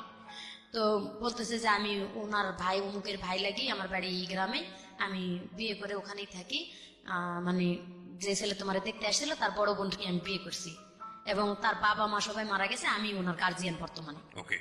তো দেখে চলে গেল, ছেলের দুলাভাই, ছেলের আপন বড় দুলাভাই বললো যে আমি সবকিছু আমি যা বলবো তাই, তো তুমি খালি নিজের থেকে বলো যে তুমি অন্য কোনো মেয়ে পছন্দ, কোনো ছেলে পছন্দ করো নাকি। আমি বলছি না, আমি কোনোদিন এরকম পছন্দ করার মতন মানে সময় আমার আসেনি, সুযোগ আসে নাই, কারোর সাথে এরকম কিছু করি নাই। আমার আব্বা আম্মা যেখানে বিয়ে দিবে আমি সেখানেই রাজি আছি। এই কথাতে পরের দিনে বিয়ে আর কি, সোমবারের দিন ছেলে থেকে গেল, মঙ্গলবারের দিন ওর ভগ্নিপতি আসে থেকে গেল, বুধবারের দিন বিয়ে হয়ে গেল। আপনি পরীক্ষা দেওয়ার আগেই বিয়ে হয়ে গেল? হ্যাঁ ভাইয়া, পরীক্ষা দেওয়ার আগে বিয়ে হয়ে গেল। বিয়ে ওখানে আমি গেছি, যাওয়ার পরে বলতেছে যে যারা দেখতে আসছে কি, রাতের অনেক বৃষ্টি, যেদিন আমার বিয়ে হয়েছে সেদিন অনেক ঝড় বৃষ্টি ছিল, এত ঝড় বৃষ্টি যে একটা মুহূর্তের জন্য সারাদিন বৃষ্টি থামে নাই। ওই অবস্থায় ওনারা টেম্পু নিয়ে চলে আসছিল, আসে বিয়ে করে নিয়ে গেল আমারে। তো সেদিন রাত্রে যায়, সারা রাত ঘুমাই নাই, পরীক্ষার চিন্তাই আমার ভালো লাগে নাই। পরের দিন সকালবেলা নাস্তা করার পর আর কি ওই বৃষ্টির মধ্যেই আশেপাশে দু এক বাড়ির মহিলা দেখতে আসছে আমারে, নতুন বউ। আর বিয়ের মধ্যে ফুফু শাশুড়ি ছিল, আমার ভাসুর যে আপন সে কিন্তু বিয়েতে গেছিল না। তো এখানে আমার আব্বা বলছিল যে আপন যে বড় ভাই একটা আছে সে আসলো না কেন, অবশ্যই রহস্য আছে। আসলে রহস্য ছিল দেখেই আসেনি। পরের দিন মানুষ দেখতে আসে আমারে বলতেছে যে আগের বউটাই তো ভালো ছিল। যখন এই কথাটা, মানে আমি তো একটা লেখাপড়া করা মেয়ে, আমার মাথায় একটা কেস করলো যে অবশ্যই এই লোকের আরো বিয়ে হয়েছিল। তা আমি আবার, আমার ননাসের মেয়ে ছিল রেশমা, মানে আমার বিয়ে হয়ে যায় থেকে রাত্রের থেকে মোটামুটি ভালো আমার সাথে আসে, সাথে মিশতেছে। আমার বিয়ের 1 মাস আগে তার বিয়ে হয়ে গেছিল। তো ডাকলাম, রেশমা শোনো। বলতেছে কি মামি? আমি বললাম যে মা, আমারে যে কথাটা জিজ্ঞাসা করলো, তো মানে তোমার যে বললো যে আগের বউটাই ভালো ছিল, এই কথাটা রহস্য তুমি আমারে বলো। তোমার এটা জানে তোমার কি লাভ? আর যে মানুষগুলো বললো যে আগের বউ ভালো ছিল, কয় খালি ভালো দেখতেছে এরা, ভালো হলে হবে? এই মেয়ে কোরআন পড়া, কয়দিন পরে মেট্রিক পরীক্ষা দিবে, মেট্রিক পর্যন্ত লেখাপড়া আছে। এই কথাটা আর কি আমি শুনলাম। আমি আর আমার হাজবেন্ডের সাথে কথা বলিওনি, মানে 15 দিন যাবত বলিনি, তখন থেকে কথা বললামই না। আমি মানে 3 দিনের দিন আমার আব্বা আসে নিয়ে গেল, আসে আমার কথা বললেন না কেন? ওই কথাটা আমার মাথায় কেস করলো যে আগে বিয়ে হয়েছিল। ও আচ্ছা আচ্ছা, ওকে। মানে মানুষে বললো যে সকালবেলা, আগে রাত্রে তো কথা বলার মতন সুযোগ হয়নি, বিয়ে করে নিয়ে এসে ওই আমার ননাসের বাড়িতে উঠাইলো, যার যার ঘরে সবাই যাই ঘুমাইলো। আমি আমার নানির একটা ঘর দিল, নিয়ে ঘুমাইলাম। আমার ননাস এক পাশে খাটে ঘুমাইলো, আমরা এক পাশে চৌকিতে ঘুমাইলাম। রাত পোয়ালে আর কি মানুষ দেখতে আসলো, ওই আসে ওই কথাটাই বলছে। আমার হাজবেন্ড ঘুমের থেকে উঠার আগেই আর কি এটা বললো। তখনই আমার মাথায় একটা কেমন জানি কেস করলো, আমি আমার হাজবেন্ডের সাথে কথা বললামই না। আমার হাজবেন্ড আমার আলাদা করে ঘরের মধ্যে ডাকলো একবার, তো আমি যাচ্ছি না, পরে আমার নানি সাথে করে নিয়ে গেল, কি কি লাগবে আমার, কসমেটিক কিছু লাগবে কিনা। আমি কথা বলি নাই, বের হয়ে চলে আসছি। আর 3 দিন পরে আমার বাপের বাড়িতে আসলাম। বাপের বাড়িতে আসি আমি বললাম যে আপা, যে ছেলের অবশ্যই বিয়ে হয়েছিল, না হলে কেন এই কথাটা মানুষে বললো? আমার আব্বা বলতেছে যে মিথ্যা কথা কয় যদি বিয়ে দেয়, গ্রামের একটা ছেলে, আমি সহজ সরল মানে বিশ্বাস করলাম সে যদি নিয়ে তোমার কোনো জায়গায় ফালায়, আমি এটা দেখতেছি। পরে আমার নন্দু আর কি, উনি সাথে আসছিল আমাদের, তো ওনারে ডাকে আমার আব্বা আলাদা করে জিজ্ঞাসা করছে যে দেখ, তুই হয়তো গ্রাম সম্পর্কে ভাই হ বা এখন মেয়ের নন্দু হ, যে কোনো একটা আত্মীয় কিন্তু হয়ে গেছে, তো এটা আমার সাথে মিথ্যা কথাটা বললার কোনো কারণ ছিল, কেন এটা করলাম? তো ভাইয়া বলতেছে যে ওটা কোনো ব্যাপার না, মেয়ে নিজের থেকে ডিভোর্স করে চলে গেছে। আচ্ছা, তো অবশ্যই কোনো কারণ আছে, তাছাড়া তো মেয়ে ডিভোর্স করে চলে যাবে না। বলতেছে ওগুলা নিয়ে আপনার চিন্তা করার কারণ নাই, আমি আপনার মেরে নিয়ে গেছি, যদি আমার শালা ভাত না দেয় আমি ভাত দেবো। ওকে। এখানে বলে আর কি 3 দিন থাকলাম। 3 দিন পরে নিয়ে গেল শ্বশুর বাড়িতে গেলাম। আজকে যাওয়ার পরে কালকে আমার ঘর, মানে বলতেছে যে তোমরা এই যে হাড়ি পাতিল 2টা করে হাড়ি পাতিল বের করে দিল, এটা 2টা করে, এটা তোমার আলাদা সংসার, তুমি আজকে থেকে রান্না করে খাবা। ওকে। তো যতই বাবার বাড়িতে ছোটবেলা তো অনেক কাজ করি, কিন্তু নতুন একটা সংসারে যাইতে গেলে নতুন ভাবে আমি কিছুই বুঝি না, কিভাবে রান্না করে খাবো। রাইট। বাজার নাই, খরচ নাই, কিচ্ছু নাই, খালি হাড়ি পাতিল আলাদা করে দিল। আমি আমার ননাসের যে গেলাম যে বাজার খরচ নাই, তো জামাই রেখো, তোর জামাই রেখো আনে দিক। তো আমি তো তার সাথে কথাই বলবো না, এরকম একটা আমি কথা বলিই নাই। আমি কথা বলি নাই, ও নিজের থেকে বাজার করে নিয়ে আসলো আর কি। আমি ওটা শুনলো যে কিভাবে কি রান্না করব, বাজার করে নিয়ে আসলো, নিয়ে এসে দিল, রান্না করলাম। ওই 1 কেজি চাল, 1 কেজি ডাল, 8 আনা 4 আনা লবণ, এরকম করে আর কি বাজার করে আনে দিল গ্রামের দোকান থেকে। তো ওইভাবে আর কি সেদিন রান্না করে দিলাম। আমি রান্না করে খাইতেও ডাকি নেই সেদিন, ওর মতো ও উঠাই নিয়ে খাইলো। এবং পরের দিন ও নিজে থেকে বাজার করে, আমি রান্নাও করলাম না, আমার এবার রান্না করে ওই খাওয়াইলো। আচ্ছা। মানে আমি এতটা মানে ব্রেনে চাপ দিয়ে যাচ্ছি, এর মধ্যে আমার ননাস কয় কি ডাক দিয়া কয় তোর বাপের বাড়ি থেকে টাকা নিয়ে এসে জায়গা কিনে বাড়ি করতে হবে। কয়দিনের বিয়ে এটা পরে? মনে হয় 4 দিন 5 দিনের দিন। বলতেছে যে তুই জায়গা কিনে তোর বাপের কাছ থেকে টাকা আনে জায়গা কিনে তোরা বাড়ি কর। আর তখন জায়গার দাম 500 টাকা শতাংশ। 97 সালে শেষের দিকে আমার বিয়ে হয়েছিল, তো 500 টাকা শতাংশ। কিন্তু ওই জ্ঞানটাও তো আমার ছিল না যে কি বলতেছে ওরা, যে বাড়িঘর থেকে বিয়ে দিছে এটাই আমার শ্বশুরের আসল বাড়িঘর, কিন্তু ওটা ওরা লিখে নিছে আগে। এবং এটা ওরা ফ্যামিলি সবাই জানে, এই জন্যই আমার ভাসুর আমার বিয়েতে আসেনি। বলছিল যে তুই জায়গা কিনে বাড়ি করবি তারপর বিয়ে করবি। আচ্ছা। আমি যখন কান্দাকাটি করছি তখন আমার ভাসুর এই কথাটা শুনে আর কি বলছিল, আমার জাল আমারে ডাকে নিয়ে গেল, আমি অনেক কাঁদতেছি, আমার জাল ডাকে নিয়ে গেছে যে তুই কাঁদতেছিস কেন। তো আমার হাজবেন্ড আমারে বারবার জিজ্ঞাসা করতেছে তুমি কান্দো কেন, আমি তার সাথে একদম কথাই বলি না। তখন ভাই বউর কাছে যাই বলছে আরেক বাড়িতে, ভাই বউ আসে আমারে ডাকে নিয়ে গেছে যে মুর্শিদা তোর কি হয়েছে, আয় আমার কাছে, কি হয়েছে বলে। আমি বলছি যে আপা আমার এইভাবে বলছে যে জায়গা নাকি কিনে বাড়ি করতে হবে। তখন আমারে ভাঙে বললো ঘটনাটা, আসলে ওর বিয়ে করছিল, বিয়ে করে ওর ভালো ছিল না, যার কারণে আমার শ্বশুর মরার আগেই ওর যে সম্পদটুকু এটা ছোট বোনের নামে লিখে দিছিল, এবং ছোট বোনকে বলছিল যে তুই তোর ভাইয়ের এই জায়গাটা ছাড়ি দিবি বাড়ি করার জন্য। সে না দিয়ে ওটা ছোট বোন বিক্রি করে আর কি তার হাজবেন্ডকে দিছে। এখন তোমাদের আসলে জায়গা বলতে কিচ্ছু নাই, তুমি জায়গা কিনেই বাড়ি করতে হবে। কিন্তু ওর টাকা পয়সা আছে, কোথায় আছে টাকা পয়সা, কয় ওর এই যে এই দুলাভাইয়ের কাছেই 15,000 টাকার মতো রাস্তার কাজ হয়েছে, ও কাজ করে টাকা রাখছে, ওই টাকা নিয়ে ওর সাথে আগেও গন্ডগোল হয়েছে, এই জন্য তোমার ভাসুর বিয়েতে যায় নাই। বলছিল যে তোর টাকা আছে জায়গা কিনে বাড়ি করে তুই বিয়ে কর। তো ওটা শুনে নাই যখন, এই জন্য তোর ভাসুর বিয়েতে গেল না। তা আমি আবার মানে বাধ্য হয়ে তখন আমি আমার বাবার বাড়িতে গেলাম। আবার সেদিন আমি আমার ননসের কাছে বললাম যে আপনার ভাই বলেন আমাকে নিয়ে যাই, তুই আসুক, আমি আমার বাবা বলে টাকা নিয়ে আসবো। এই কথা আমার মেন রহস্য, আমি যে আমার আব্বার কাছে আবার ঘটনাগুলো খুলে বলবো। আস্তে আস্তে একটা করে সমস্যা বাড়তেছে। প্রথম হিসে বিয়ে করছে, দ্বিতীয়ত জায়গা জমি নেই, বাড়ি ঘরে নেই। তা আমার আব্বাকে যাই যখনই বললাম যে আব্বা 15 দিনের জায়গা এটা, গেলাম বাপের বাড়িতে, তো আব্বা বলতেছে যে জায়গা জমি যখন নাই, আমার এখানে অনেক জায়গা আছে, তোমরা এখানে বাড়ি করে থাকবা, যদি ছেলে ভালো হোক, আর যদি দেখি ছেলের কোনো দোষ আছে তা আমি সময় থাকতে তোমার ডিভোর্স করে অন্য জায়গায় বিয়ে দিয়ে দিব। এটা 15 দিনের মাথায় আব্বা বললো। তা আম্মা বলতেছে যে মেয়ে মানুষের বিয়ে মা একবারই হয়, এটা বলে কোনো লাভ নাই, তুমি একটু কষ্ট করে পারলে করে খাও, দেখো। তো তখন আমি এবার আমার হাজবেন্ডের সাথে আমার বাপের বাড়িতে এসে কথাও বললাম, বা আমাদের মধ্যে মিলামিশাও হলো। পরে আমি বুঝাইলাম যে জায়গার যখন দাম কম আছে বাপের বাড়িতে থাকার থেকে আসলে নিজের ওইখানে জায়গা কিনে বাড়ি করা ভালো। তা আমার আব্বা কি দিতে চাইছে, তোমার ভগ্নিপতিরে ডাকো, এখানে কি টাকা দিতে চাই বা কি দেয় আমার আব্বার কাছে। আমি কিন্তু আমার আব্বার সাথে ওই আগের থেকে একটু কথা, যখন আমার খুব মারধর করতো তখন থেকে কথা কম বলতাম, আব্বার সাথে কথা বলিই না বললে চলে। ওই বিয়ের পরে যাই খেলে একটা কথাই বললাম যে আব্বা কোন বাড়িতে আমার বিয়ে দিলা, এই কথা মানুষে বলে। আর তারপরেও কথা বলি নাই। এই যে আমার আম্মার সাথে বললাম, আম্মা বলতেছে তোমার টেনশন করা লাগবে না, আমি দেখি এটা।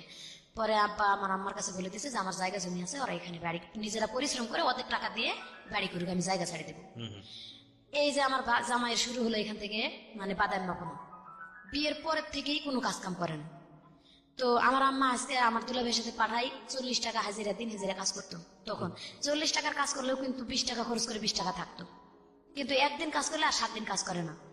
আর গাঁজাখোর ছেলেদের সাথে ঘোরাফেরা, প্রায় শোনা যায় যে সে গাঁজা খায়। কিন্তু আমি এটা মানে খেয়াল করতে পারিনি, আমি তো তখন ছোট মানুষ, একেবারে বেশি বড় না, এতটা বোঝার মতো জ্ঞান নাই। তো আমি বলি, মানুষে আসে আমার বলে আপু বুবু, গ্রামের ভাষা বলে তো বুবু বুবু, দুলাভাইয়ের অমুক জায়গায় থেকে এসছে গাঁজা টানতে। তো আসলে আমি সুন্দর মতন বললেই মানে মায়ের বাড়িতেই আমার রাত্রে যদি বিছানায় শুয়ে আমি বলতে যাই এই কথাটা, আমার পাও দিয়ে গুড়ি দেয় অথবা লাত্তি খাটের উপর থেকে ফালায় দেয়, মারে। এই কথাটা আমি আব্বা আমারে বলি নাই প্রথম অবস্থায়, আমারে মারে, আমি ওখানেই চেক দিয়ে থাকি, মারে ওখানেই চেক দিয়ে থাকি, এবং ওর পাও ধরে ধরে বলি প্লিজ ভাই তুমি একটু ভালো হও, আবার তোমার একটা ওয়াইফ কিন্তু ভালো, এই যে তুমি যদি ভালো থাকতা তাহলে কিন্তু যাইতাম, এই কারণেই হয়তো গেছে। এইটা বললে আরো বেশি মার, তুই ওটা দেখতে যাস কেন, আমার আগের ওয়াইফ ছিল। এই যে শুরু হয়ে গেল, তার মানে বেগ রিপোর্টটা ওখান থেকে আমি পাইলাম। আর আমার বিয়ের 2 মাস পরে আমার প্রথম বাচ্চা পেটে আসছে। আমি বাপের বাড়িতেই থাকতেছি এভাবে 8-9 মাস আর কি। ও কোনো কাজই করে না। আমার ছোট যে 2 ভাই ছিল, সবার ছোটটা কাজ করতো না, কিন্তু আমার ছোট যেটা ওটা প্রাক স্কুলে পড়তো যখন আমার বিয়ে। তো প্রাক স্কুল থেকে লেখাপড়া করার পরে বিকেলবেলা মাঝে মাঝে দুলাভাইয়ের সাথে যাই, কুয়া টোয়া ভাঙতো। তো ওরে যাইতে কইতো আম্মা, ও ভাঙতো না। আম্মা আলাদা করে দিল যে তোমরা তোমাদের মতন বাজার করে যা করে খাইতে পারো তোমরা খাও। ও তো কাজই করে না, আমারে খাওয়াবে কোথা থেকে। এইভাবে দুলাভাই টানে টানে নিয়ে যায়, একদিন কাজ করলে আর 4 দিন করে না, একদিন করলে আর 4 দিন করে না। মানে এমন একটা সিচুয়েশনে আসলো, আমার আব্বা আমার পেটের বাচ্চা নষ্ট করে আমার ডিভোর্স করাবে। আমার বাবা এটা করতে চাচ্ছে, আমার হসপিটাল নিয়ে যাবে। রাত্রে আমার হাজবেন্ড বুঝতে পারছে যে কালকে আমার হসপিটাল নিয়ে যাবে। আমি শুকায়ে মেলা হয়ে গেছি, একবারে খাইতে পারি না, একে তো আর প্রথম বাচ্চা পেটে এসছে, আমি বুঝি না কোনো কিছুই। বমি আসে এবং যেটুকু খাই ওটুকু বমি হয়ে যায়, ভালো মন্দ কোনো খাবার নাই। আর আম্মার ভাত আমি রাগ করে খাই না, আমার আম্মা আমার জামাইরে মানে অনেক খারাপ আশা করে বকাবকি করে, যে কুইরা খাটে না, বাদাম না, এটা সেটা অনেক কিছু খারাপ করে বকে। আমার এটা শুনতে খারাপ লাগে, বিয়ে তো তোমরাই দিছো, কেন আগে দেখলা না? আর আমার ভাত রেখে তুই যায় পাতিলে আম্মা, যে এই ভাতটুকু উঠাই নি, তুই খাই থাকবি, ওরে ভাত দিবি না। ও ভাতটুকু পাতিল থেকে উঠায় মা খায়, আমার কয় কি আয় তোরে হাতে তুলে খাওয়াই দেই, আমিও খাই। আমি কইতাম তুই বেলজ্জা থেকে এই ভাতটি এইভাবে খাইতেছস, তোর সামনে কয়ে গেল যে তোরে ভাত দিতাম না, আমারে খাইতে কয়ে গেল, তুই কোন হিসেবে ওই ভাতটা উঠেছিস খাইতে? আমি খামো না, তুই কামে করে না খাওয়াইলি। আমার মায়ের ভাত আমি খামো না, তুই খাস কে? কয়ে যতক্ষণ আছে ততক্ষণ খামু, যখন থাকবো না তখন খামো না। মানে এমন বেলজ্জা। ওকে। তো এইভাবে চলতে চলতে আমার বাচ্চাটা হয়ে যায়। ওই গ্রামে খালা খালু আছে এদের বাড়িতে, আমি খালার বাড়িতে যাই, দুটা থাল বাসন মাঝেতে ওখান থেকে খাই আসে চুপ করে থাকি। মামির বাড়িতে দুই থাল বাসন মাঝেতে ওখান থেকে খাই আসে চুপ করে থাকি। মানে এত একটা পজিশনে আসলো যখন প্রায় 7 মাস বাচ্চা, তখন আর আব্বা শুনবেই না, আমার আব্বা নষ্টই গেল বাচ্চা, আর ও রাখাই যাবে না, ওর জীবনটা নষ্ট হয়ে যাবে। তো হাসপাতালে নিয়ে যাওয়ার জন্য বের হয়েছে, ও কান্দাকাটি শুরু করে দিয়েছে, আমি ভালো হয়ে যাবো, ওরে হাসপাতালে নেন না। আগের বউ নাকি 9 মাসের বাচ্চা নষ্ট করেই, একবারে মানে দিন পুরা এটা 9 মাসের বাচ্চা নষ্ট করেই ওরে ডিভোর্স করছে। তো সেই হিসাবে ও জানে, এটা ওর অভিজ্ঞতা আছে, বলতেছে যে 7 মাসের বাচ্চাটা নষ্ট করে তোমারও মায়েরা ভালো হবে, তোমার আব্বা মা, তুমি একটা বুদ্ধি করো, আমরা এখান থেকে চলে যাই। আমি কই না, আমি এখান থেকে তুমি ভালো না হওয়া পর্যন্ত আমি চলে যাবো না, আমি বাপের বাড়িতে থাকবো, আমি তো এখানে এর ওর বাড়িতে 2-1টা থাল বাসন ধুয়ে খাইতে পারতেছি। আমার আম্মাও কিন্তু বুঝতে পারে না জিনিসটা, আমি এখানে ওখানে মানুষের বাড়িতে কাজ করে খাইতেছি, বা মামিরা গ্রামবাসীরা আমার এমনি তাকে খাওয়াই। এরকম করে আমি চুপ করে না খাই থাকার মতো ভান করি। এভাবে থাকতে থাকতে বাচ্চাটা হয়ে গেল। বাচ্চাটা হওয়ার পরে 5 দিন পর্যন্ত আমার আম্মার ঘরেই খাইলাম। 5 দিনের পরে ওরে বকাবকি শুরু করলো, ও চলে গেল। নতুন একটা সাইকেল কিনে দিল আম্মা, কিস্তি তুলে বললো একটা সাইকেল কিনে দিলাম, তুমি রাজমিস্ত্রি কাজ করো আমার বড় জামাইয়ের সাথে, যে বড় জামাই কাজ করে ওদের সাথে কাজ করলে তুমি যে হাজিরাটা পাবা অন্তত 7 দিন পরে 40 টাকা কিস্তি চালাইতে পারবা, আর সংসারও চালাইতে পারবা, বাচ্চা হয়েছে যেহেতু। ও 1 সপ্তাহ মনে হয় ঠিক মতো চালালে, প্রথম 1টা কিস্তি নাকি 2টা কিস্তি ঠিক মতো দিছে আমার মনে নাই।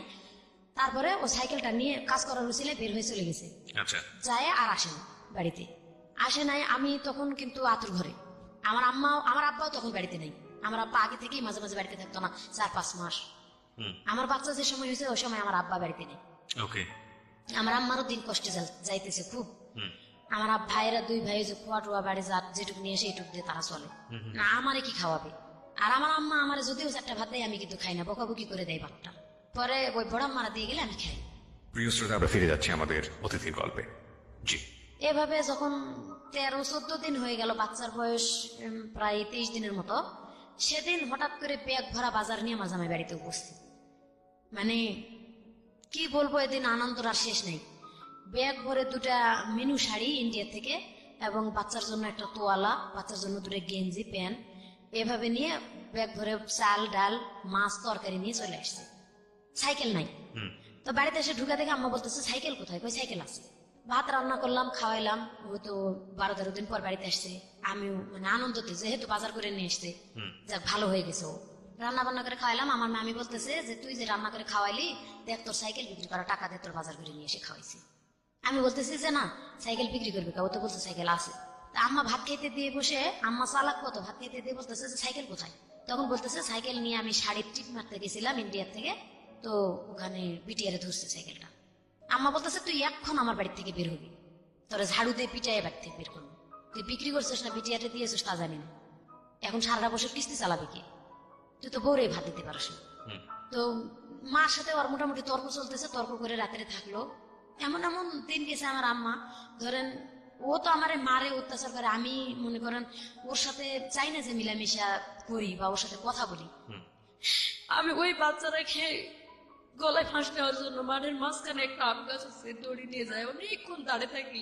আর আমার বাচ্চাটার কথা মনে পড়ে যে আমি, বাচ্চার বয়স কত তখন? প্রায় 25 দিন মতো, ওকে, যে আমি যদি এই বাচ্চাটা রেখে মারা যাই, আমার আব্বা আম্মা তো ওরে দেখতেই পারে না, ওর সন্তান তো দেখবেই না। যখন পেটে তখনই আমরা নিজেরাই মনে করেন ছোটবেলা থেকে ফ্যামিলিতে অত্যাচারিত, আমার সন্তান তারা কিভাবে মানুষ করবে? এবং বাপ তো ভালো না। আবার সেটা নিয়ে ফেরত চলে আসি বাড়িতে। আসে আমার সন্তানের বুকে নিয়ে আমি মানুষের বাড়িতে কাজ করি কামাই সন্তান নিয়ে, তাও যাক নিজের জীবনটা শেষ করলাম না। পরে ভাইয়া ওখান থেকে আবার বুঝাতে শুরু করলাম যে ভাই দেখ, একটা সন্তান হয়েছে, বাচ্চাটার মুখের দিক তাকায় তুই ভালো হ, আবার কিছুদিন মাঠে কৃষি কাজ হলো, কিছুদিন কাজ করলো কৃষি কাজ, মানে 15 দিন যদি, মানে 1 সপ্তাহ কাজ করলে আর 15 দিন বসে থাকি, 1 সপ্তাহ কাজ করলে তারপরও চলতো যে 1 সপ্তাহ তো কাজ করতেছে। এভাবে করে নেশা করতো, কাজের কথা বলে মারধর করতো।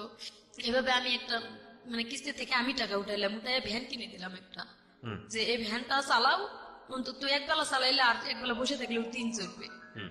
তো ভ্যান প্রায় মাস 3 মতো চালালো, মোটামুটি ভালো চললো ওই সময়টা, ওই 3টা মাস মোটামুটি আর কি চলে। এভাবে কিস্তি চালাইতে থাকলো। 3 মাস পরে ভ্যান থেকে বলতেছে এখন ভ্যানে ইনকাম কম, আমি ওই যে কাঠ ফাড়ে যে মিলে, আমি কাঠ ফাড়া কাজ করতে যাব, আর হচ্ছে ভ্যানটা ঘরে তালা মারে দিয়ে যাই। ঘরে তালা মারে দিয়ে ও কাঠ ফাড়া কাজে 1 সপ্তাহের মতো কাজ করলো। আমার আব্বা কি করছে, ওই ভ্যানের চাবিটা আমার কাছ থেকে কয়েছে, ভ্যানের চাবিটা দেও তো, কি করতে কয় কুশারের, আমার আব্বা কুশার আবাদ করতো, বলছে কুশারের পাতাগুলো আনা লাগবে ভ্যানে করে খেতেতে। আমি চাবি বের করে দিয়ে খালার বাড়িতে যাই বসে আছি, আম্মা যাই বলতেছে তোর আব্বা যে ভ্যান বিক্রি করতে নিয়ে গেছে তুই জানিস? আমি বলছি আমার তো বলছে কুশারের পাতা আনবে, ভ্যান যে বিক্রি করতে যাবে এটা তো আমারে বলে নাই। আর জামাই যেরকম শ্বশুর সেরকম, ওই আসলেই তো লাগবে এখন ঝগড়াটা। মোটামুটি আমার সাথে আমার ভালো হয়ে যাবে তর্ক, যে সময় নিয়ে যাই তুমি আমারে বললা না কে। আম্মা আবার বলতেছে যে তুমি চাবি দিছো কে।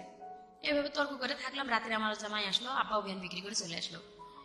তো আমার জামাইরে ডাকে বলতেছে যে জামাই রাগারাগি করেন না, ভ্যানটা আমি বিক্রি করে আসছি, 2800 টাকাতে বিক্রি করছি, কুশারের সার দিব, 15 দিন পর আমার কিস্তি উঠবে একটা, ওখান থেকে টাকা তুলে ভ্যান কিনে দেবো। যাক, ওই 15 দিন ওষুধ করে থাকলো। যেদিন 15 দিন হয়েছে সেই দিন কিস্তি উঠার খবর নাই, ভ্যান কেনারও খবর নাই। এখন রাত্রে যায় বিরাট গন্ডগোল লাগিয়ে দিল বাড়িতে, আজকে আমার ভ্যান কিনে দিতে হবে, যেভাবেই হোক ভ্যান কিনে দিতে হবে। এখন আমি কিস্তি তুলছি, আমার তো টেনশন এদিকে যে ও ঠিক মতো এমনিতেই পরিশ্রম করে না, এদিকে আবার ভ্যান বিক্রি করে দিল আব্বা। ওই 15 দিন পরে এমন গন্ডগোল লাগলো, ঝগড়ার ঠেলায় ঘর থেকে আমার আব্বা হাড়ি পেতিল সহ আমার বের করে দিল। আমার বাড়িতে আর জায়গায় দিবে না, আমি যে আলাদা ঘরে থাকতাম আমার জিনিসপত্র সব বের করে উঠানের মধ্যে ছুড়ে ফেলে দিছে। মানে আমি যে আমার জামাইয়ের পক্ষে কথা বলছি এটাই যে 3 মাস তো অন্তত ভালো, যেটুকুই আমি কষ্ট করে চলছি, তো ভ্যানটা আছে, ও কাঠমিস্ত্রির কাজ হবে না, ওখান থেকে চলে আসে, একদিন এটা করবে একদিন ওটা করবে, বাদাম না তো বাদাম নাই, তাও তো করবে। এখন এটা নাই, এই ওসিলে আর কাজই করবে না। এটা বললাম কেন, আমি আমার হাজবেন্ডের পক্ষে বললাম, আমার আব্বা আমার সাথে মানে একবারে রাগ করে তোর বাড়িতেই জায়গা দেবে না, চলে যা। পরের দিন সকালবেলা আমি আমার ছোট বাচ্চাটা নিয়ে, তখন প্রায় বাচ্চার বয়স মনে হয় 1.5 বছরের মতন হয়েছিল আর কি।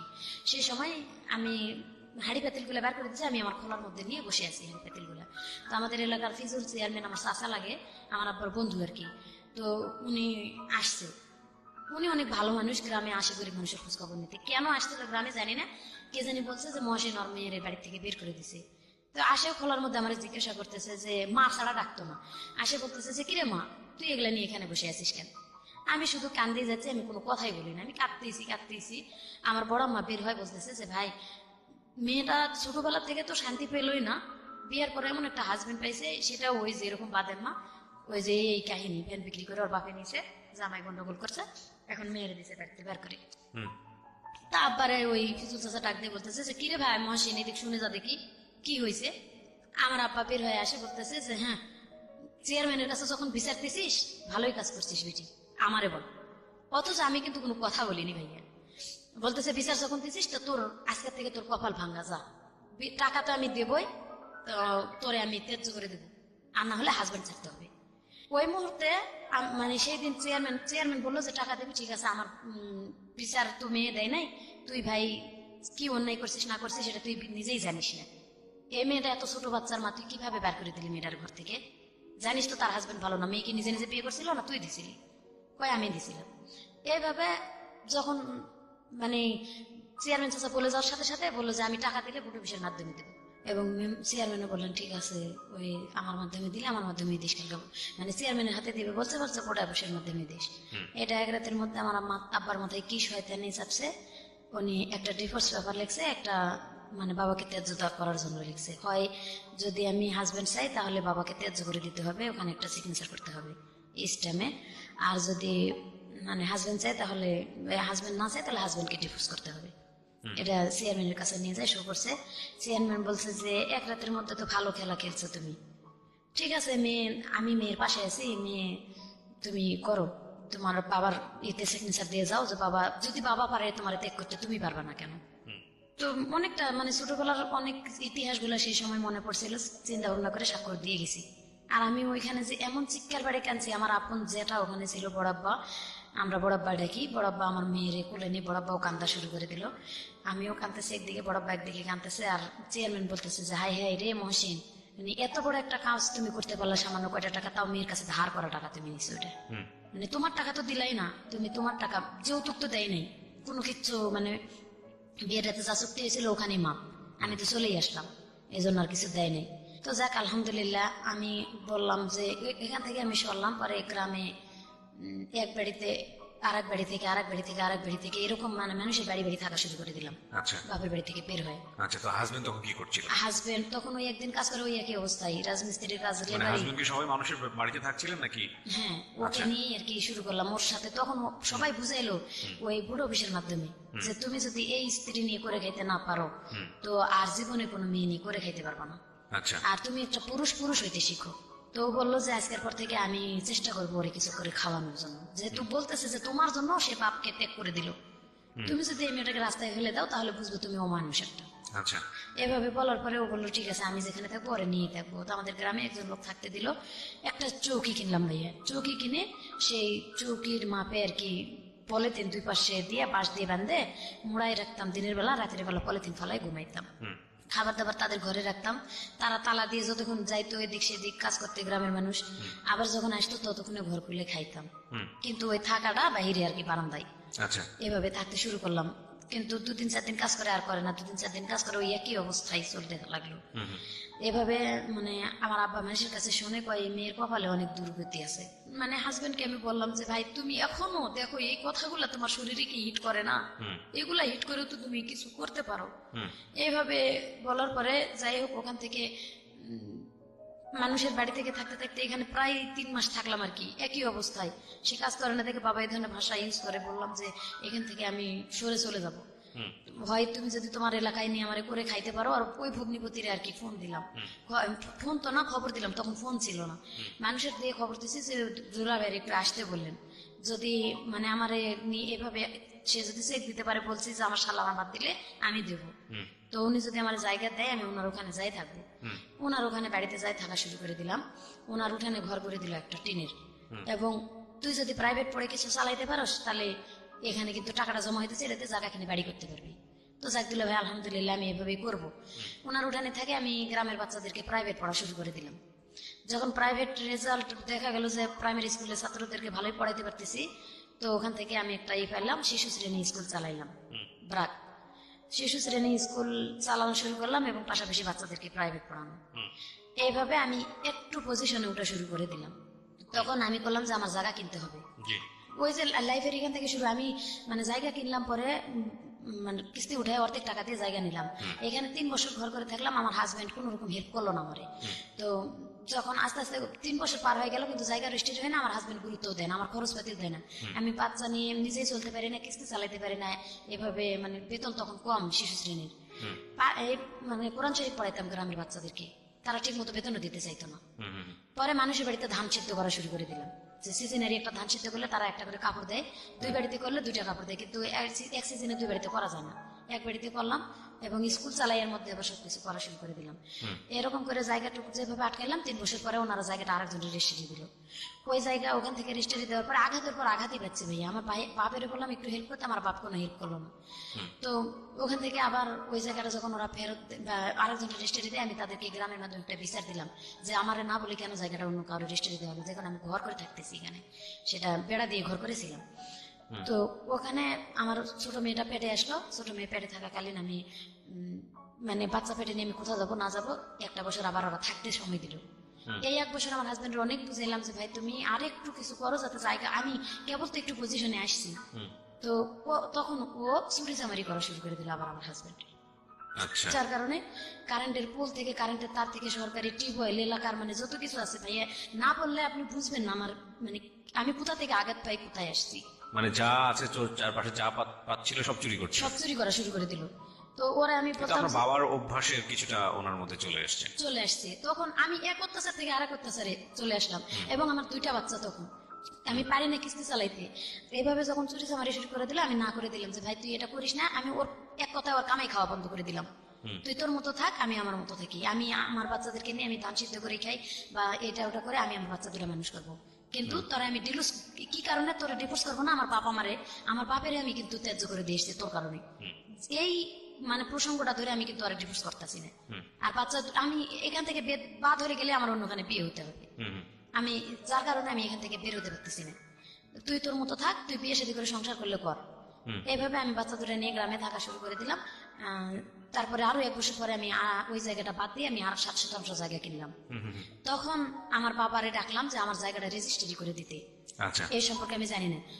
ওই ভগ্নিপতি যে বাড়িতে বের করে দিল তারেও ডাকলাম, যেহেতু আমি জায়গাটুকু নিলাম কষ্ট করে, রেজিস্ট্রি করে দিল। তারা বলতেছে যে তুই তোর হাজবেন্ডের নামে দিস না।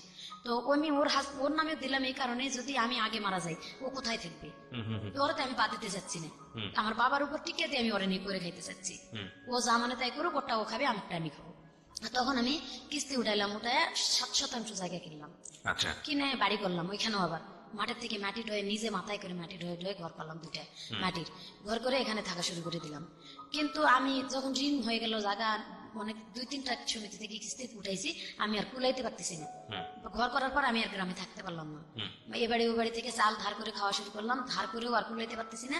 মানে একেবারে ঋণের বোঝা আমার বেশি হয়ে যাচ্ছে। তখন আমি ঢাকা চলে আসলাম, যে আমি ঢাকা চলে যাব। গ্রামের মানুষের কাছে, এর কাছে ওর কাছে 200-100 টাকা ধার নিলাম, যে 100-100 করে ধার দেন। আমার খালাতো মামাতো ভাই, মানে তখনও আমার জামাই খুব মারধর করতো আমারে, খুব প্রচুর। তখন আরো বেশি হলো। ওই যে ও যে কাজগুলো করে আমি করতে দেব না, যার কারণে আমার বেশি অত্যাচার শুরু করে দিল। প্রিয় শ্রোতা, আপনারা শুনছেন প্রাণ মিস্টার ম্যাঙ্গো ক্যান্ডি প্রেজেন্স জীবন গল্প। জীবন গল্পের অতিথির গল্পে আবারও ফিরবো, তার আগে আপনাদেরকে মনে করিয়ে দিচ্ছি, সিচুয়েশন যখন খুব কড়া, মন বসে না কোনো কাজে, তখন মন ঠিক করতে মুখ দিতে পারেন কাঁচা আমের স্বাদে Pran mister mango candy, good mood guaranteed.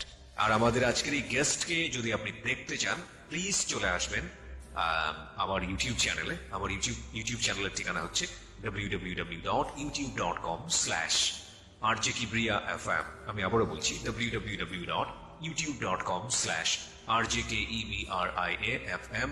চ্যানেলটি আছে কিবরিয়া আরজে নামে। Please like this channel. আমরা ফিরে যাচ্ছি আমাদের অতিথির গল্পে। জি।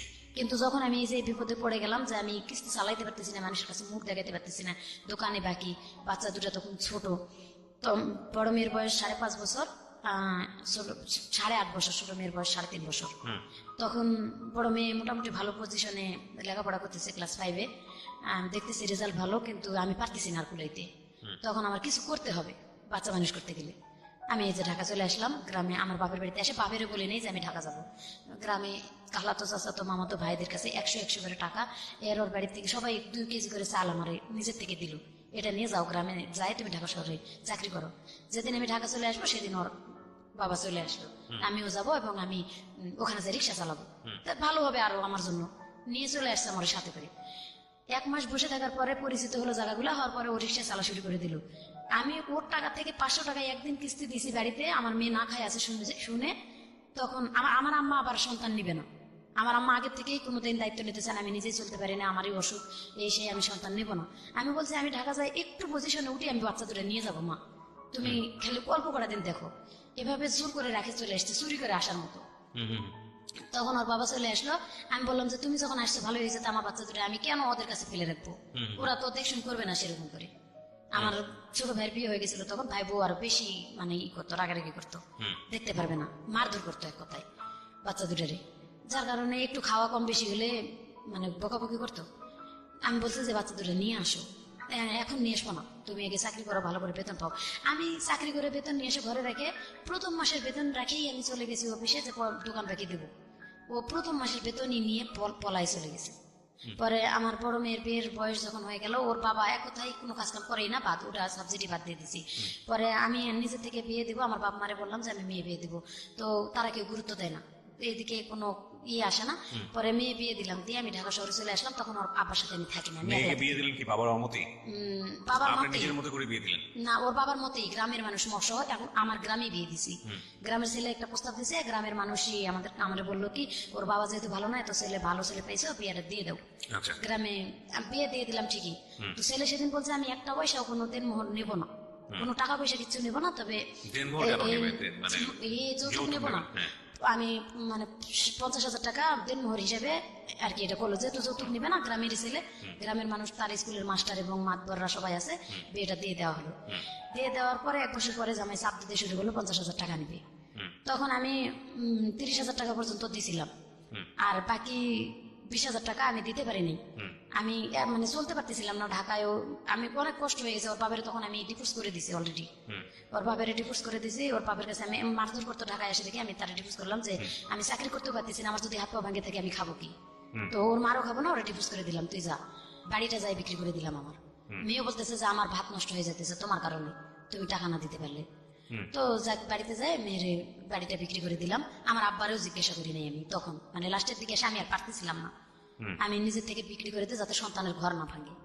বিক্রি করে দিয়ে আমি যত টাকা পাইছি সম্পূর্ণই দিছি সন্তানে, যে মা আমি বাড়ি বিক্রি করার যত টাকা, আমি বলছিলাম প্রথমে তুই লেখে নি, রেজিস্ট্রি দিয়ে দিই, তোরা অন্তত রেজিস্ট্রির খরচটা জোগাড় কর। বলতেছে না আমরা রেজিস্ট্রি নিবো না, ওই জায়গায় রেজিস্ট্রি নিলে বাপে এসে ঘরের মধ্যে শুয়ে থাকতে ভাত না দিয়ে পারবো না, ওই বাপের আমরা ভাত দিতে পারবো না, তুমি জায়গা বিক্রি করে টাকা দিয়ে যাও। বিক্রি করে তখন গ্রামের মানুষের মাধ্যমে জমি লেখে নিয়ে দিয়ে আসলাম বন্ধক, মেয়েরে 70,000 টাকা দিয়ে জমি দিয়ে গেলাম। আমি এ টাকা নিবো না, দেখবো না, তোমার একটা বোন আছে তুমি পারলে তারে দেখো। আমি কোথায় যাবো না যাবো আমি নিজেও জানি না। মানে ওই সময় তো আমি নিঃস্ব হয়ে গেলাম, অনেক কষ্ট জায়গা কিনলাম, স্বামী ডিভোর্স করলাম এবং জায়গা আমরা বুঝতে পেরেছি সেটা, হ্যাঁ। তারপর কি হলো? এই জন্য আমি বলছি যে আমি কোথায় যাবো না যাবো, তুমি তোমার বোনকে একটু দেখো। ওখানে রাখে চলে আসলাম। বোন মানে আপনার ছোট মেয়েটা? হ্যাঁ, ছোট মেয়ে রাখলাম। ও ছোট মেয়ে ওর শাশুড়ি নাকি কেটকেট করে ঝগড়া অশান্তি করে, রাখলো না, ওর বাবার কাছে দিল। আর ওর বাবার কাছে দেওয়ার পর আমি ঢাকা থেকে কিছু টাকা পাঠা শুরু করলাম, 1,000-1,500 তখন টাকা আপনি কি পাঠাতাম। করতেন, পেশায় কি? আমি গার্মেন্টসে চাকরি করতাম। তখন গার্মেন্টসে কাজ করতেন? আরো আগে থেকে তো গার্মেন্টসে চাকরি করি, আর 7 বছর 8 বছর আগে থেকেই বললাম যে জায়গা নিয়ে পরের থেকে চাকরি শুরু করে দিছি। তো গার্মেন্টসে চাকরি করে টুকিটাকি টাকা দিতাম, ব্যাচেলর মেয়েদের সাথে থাকা শুরু করলাম এবং বাড়িতে টাকা দিলাম। কিস্তিগুলো শুধু হয়েছিল না, ওই কিস্তিগুলাই আর কি বাকি ছিল কিছুটা, বকেয়া কিস্তিও দিতেছি। বিকাশে টাকা পাঠায়, ওই ফোন থেকে টাকা উঠে মেয়েরে মারধর করে বার করে দেয়। আবার ওখান থেকে মেয়ে একা একা চলে আসছে আমার বাপের বাড়িতে। আমি সেই মুহূর্তে আর কি বিদেশ চলে গেলাম। বিদেশ চলে গেলে যাওয়ার সিদ্ধান্তটা নিলেন কিভাবে? যাওয়ার সিদ্ধান্ত নিলাম, আমি আমার পাশের অপারেটর, আমি সবসময় কান্দাকাটি করতাম, মনের অবস্থা ভালো ছিল না, যা মানে চাকরি করতে পারতাম না ডাইরেক্ট। আমি 56টাকে কাজ শুরু করে দিলাম। অলরেডি আমি আজকে ও শরীর অসুস্থ থাকে অথবা কালকে সারা রাত ঘুমাইতে পারি না, টেনশন। এই জায়গাটা বিক্রি করলাম, এত কষ্টে কিনলাম, আর অতীতের এইগুলো মনে করে আমি চাকরি করতেই পারি না। 56টাকে কাজ শুরু করলাম। 56টাকে আজকে এখানে কালকে এখানে, এখানে কাজ করতে করতে আমি বিদেশ চলে যাবো। পরে বিদেশ যাওয়ার পরে এখান থেকে এরা বললো কি যে তোমার পাসপোর্ট করতে হবে এবং নিজের এই মেডিকেলটা করতে হবে। পাসপোর্ট এবং মেডিকেল নিজের করলাম, এটা নাকি অফিস পায় নাই, দালাল খাইছে। যাই হোক, আমার ঘরে টিভি আর এলইডি ছিল এবং নিসেপ ছিল, এটা বিক্রি করে আমি ওইটা করছি আর কি। কত টাকা দিয়ে আপনি বিদেশ গেলেন? প্রায় 20,000 টাকার মতো খরচ হলো। কোন দেশে গেলেন? এটা সৌদি আরব চলে গেলাম, প্রথম জীবনের প্রথম প্রথম সৌদি আরব? জীবনে সৌদি আরব চলে গেলাম। আচ্ছা, কত সালের দিকে এটা? এটা 2015-তে। আচ্ছা, গেলেন, তারপর? 15-র কোন মাসে, নভেম্বরে মনে হয়ে গেছিলাম সম্ভবত। যাই হোক, গেছি। এরা বলছিল যে তোমার ওখানে গেলে 20,000 টাকা বেতন হবে এবং খাওয়া পড়া সব তারা দেবে, তুমি শুধু কাজ করবে, মাস শেষে বেতন নিবা। আচ্ছা। প্রথম গেলাম, যাই ওখানে সৌদিতে এক বাসায়, বাসা বাড়িতে আর কি কাজে দিল। তো বাসা বাড়িতে, কেমন বাসা বাড়ি ওটা? বাসা বাড়ি ওখানে মানে আর্মি বাসা, আর্মি চাকরি করে উনি। ওনার মায়ের দেখাশোনার কাজ দিল, কাজটা ভালোই পাইছিলাম। ওনার মার দেখাশোনা করতাম এবং বলছিল যে তুমি শুধু মায়ের দেখাশোনাই করবা। পরে আমার আস্তে আস্তে 1 মাস পরে আর কি ওনাদের বাড়ির কাজ পর্যন্ত করা শুরু করে দিল, চাপ সৃষ্টি করে দিল। পুরা বাড়ির 24 ঘন্টা মানে কাজের কোনো রেস্ট ছিল না। কি কাজ করতে হতো? রান্না বান্না? রান্না বান্না থেকে শুরু করে থালা বাসন ধোয়া, টয়লেট ধোয়া এবং ওনার আম্মার গোসল করা, বারবার টয়লেটে নিয়ে যাওয়া। ডায়াবেটিস ছিল, 107 বছর বয়স ছিল, 13 বছর ধরে উনি চোখে দেখতো না, ওনার সেবা যত্ন করা। তো আমি কাজে কখনো ক্লান্ত হই নাই যে আমার বেতনটা ঠিক মতো দেবে। আচ্ছা, তো কত টাকা দিল বেতন আপনাকে? বেতন 16,000 টাকা, ওই দেশের 800 টাকা, বাংলাদেশে 16,000। এবং আমার টাকা থেকেই আমার খাওয়া, মানে এই খাওয়াটা শুধু ওরা দিত, আমার কাপড় চোপড়, তেল, শ্যাম্পু, যা কিছু লাগে সব আমার টাকা দিয়ে। ওই 16,000 টাকার মধ্যে? 16,000 টাকার মধ্যে। এটা তো বাংলাদেশই ভালো ছিল। বাংলাদেশে অনেক, ওখানে মানে জিনিসের দাম অনেক, যে শ্যাম্পু তেল সাবান যেটা কিনি কুলায় না, তো অনেকের জিনিসের দাম বেশি। তখন আমি গেছি যখন 2 বছর শেষ করে আসি, মানে দেখতেছি ভালো, এর থেকে ভালো পজিশনে অনেকে 1500 টাকা বেতন পায় এবং মালিকে খাওয়া পড়া দেয়। এক এক বাসায় কিন্তু এক এক রকম সিস্টেম। তো আমার যেখানে দিছে সেখানে আমার নিজের টাকা দিয়ে করতে হয়।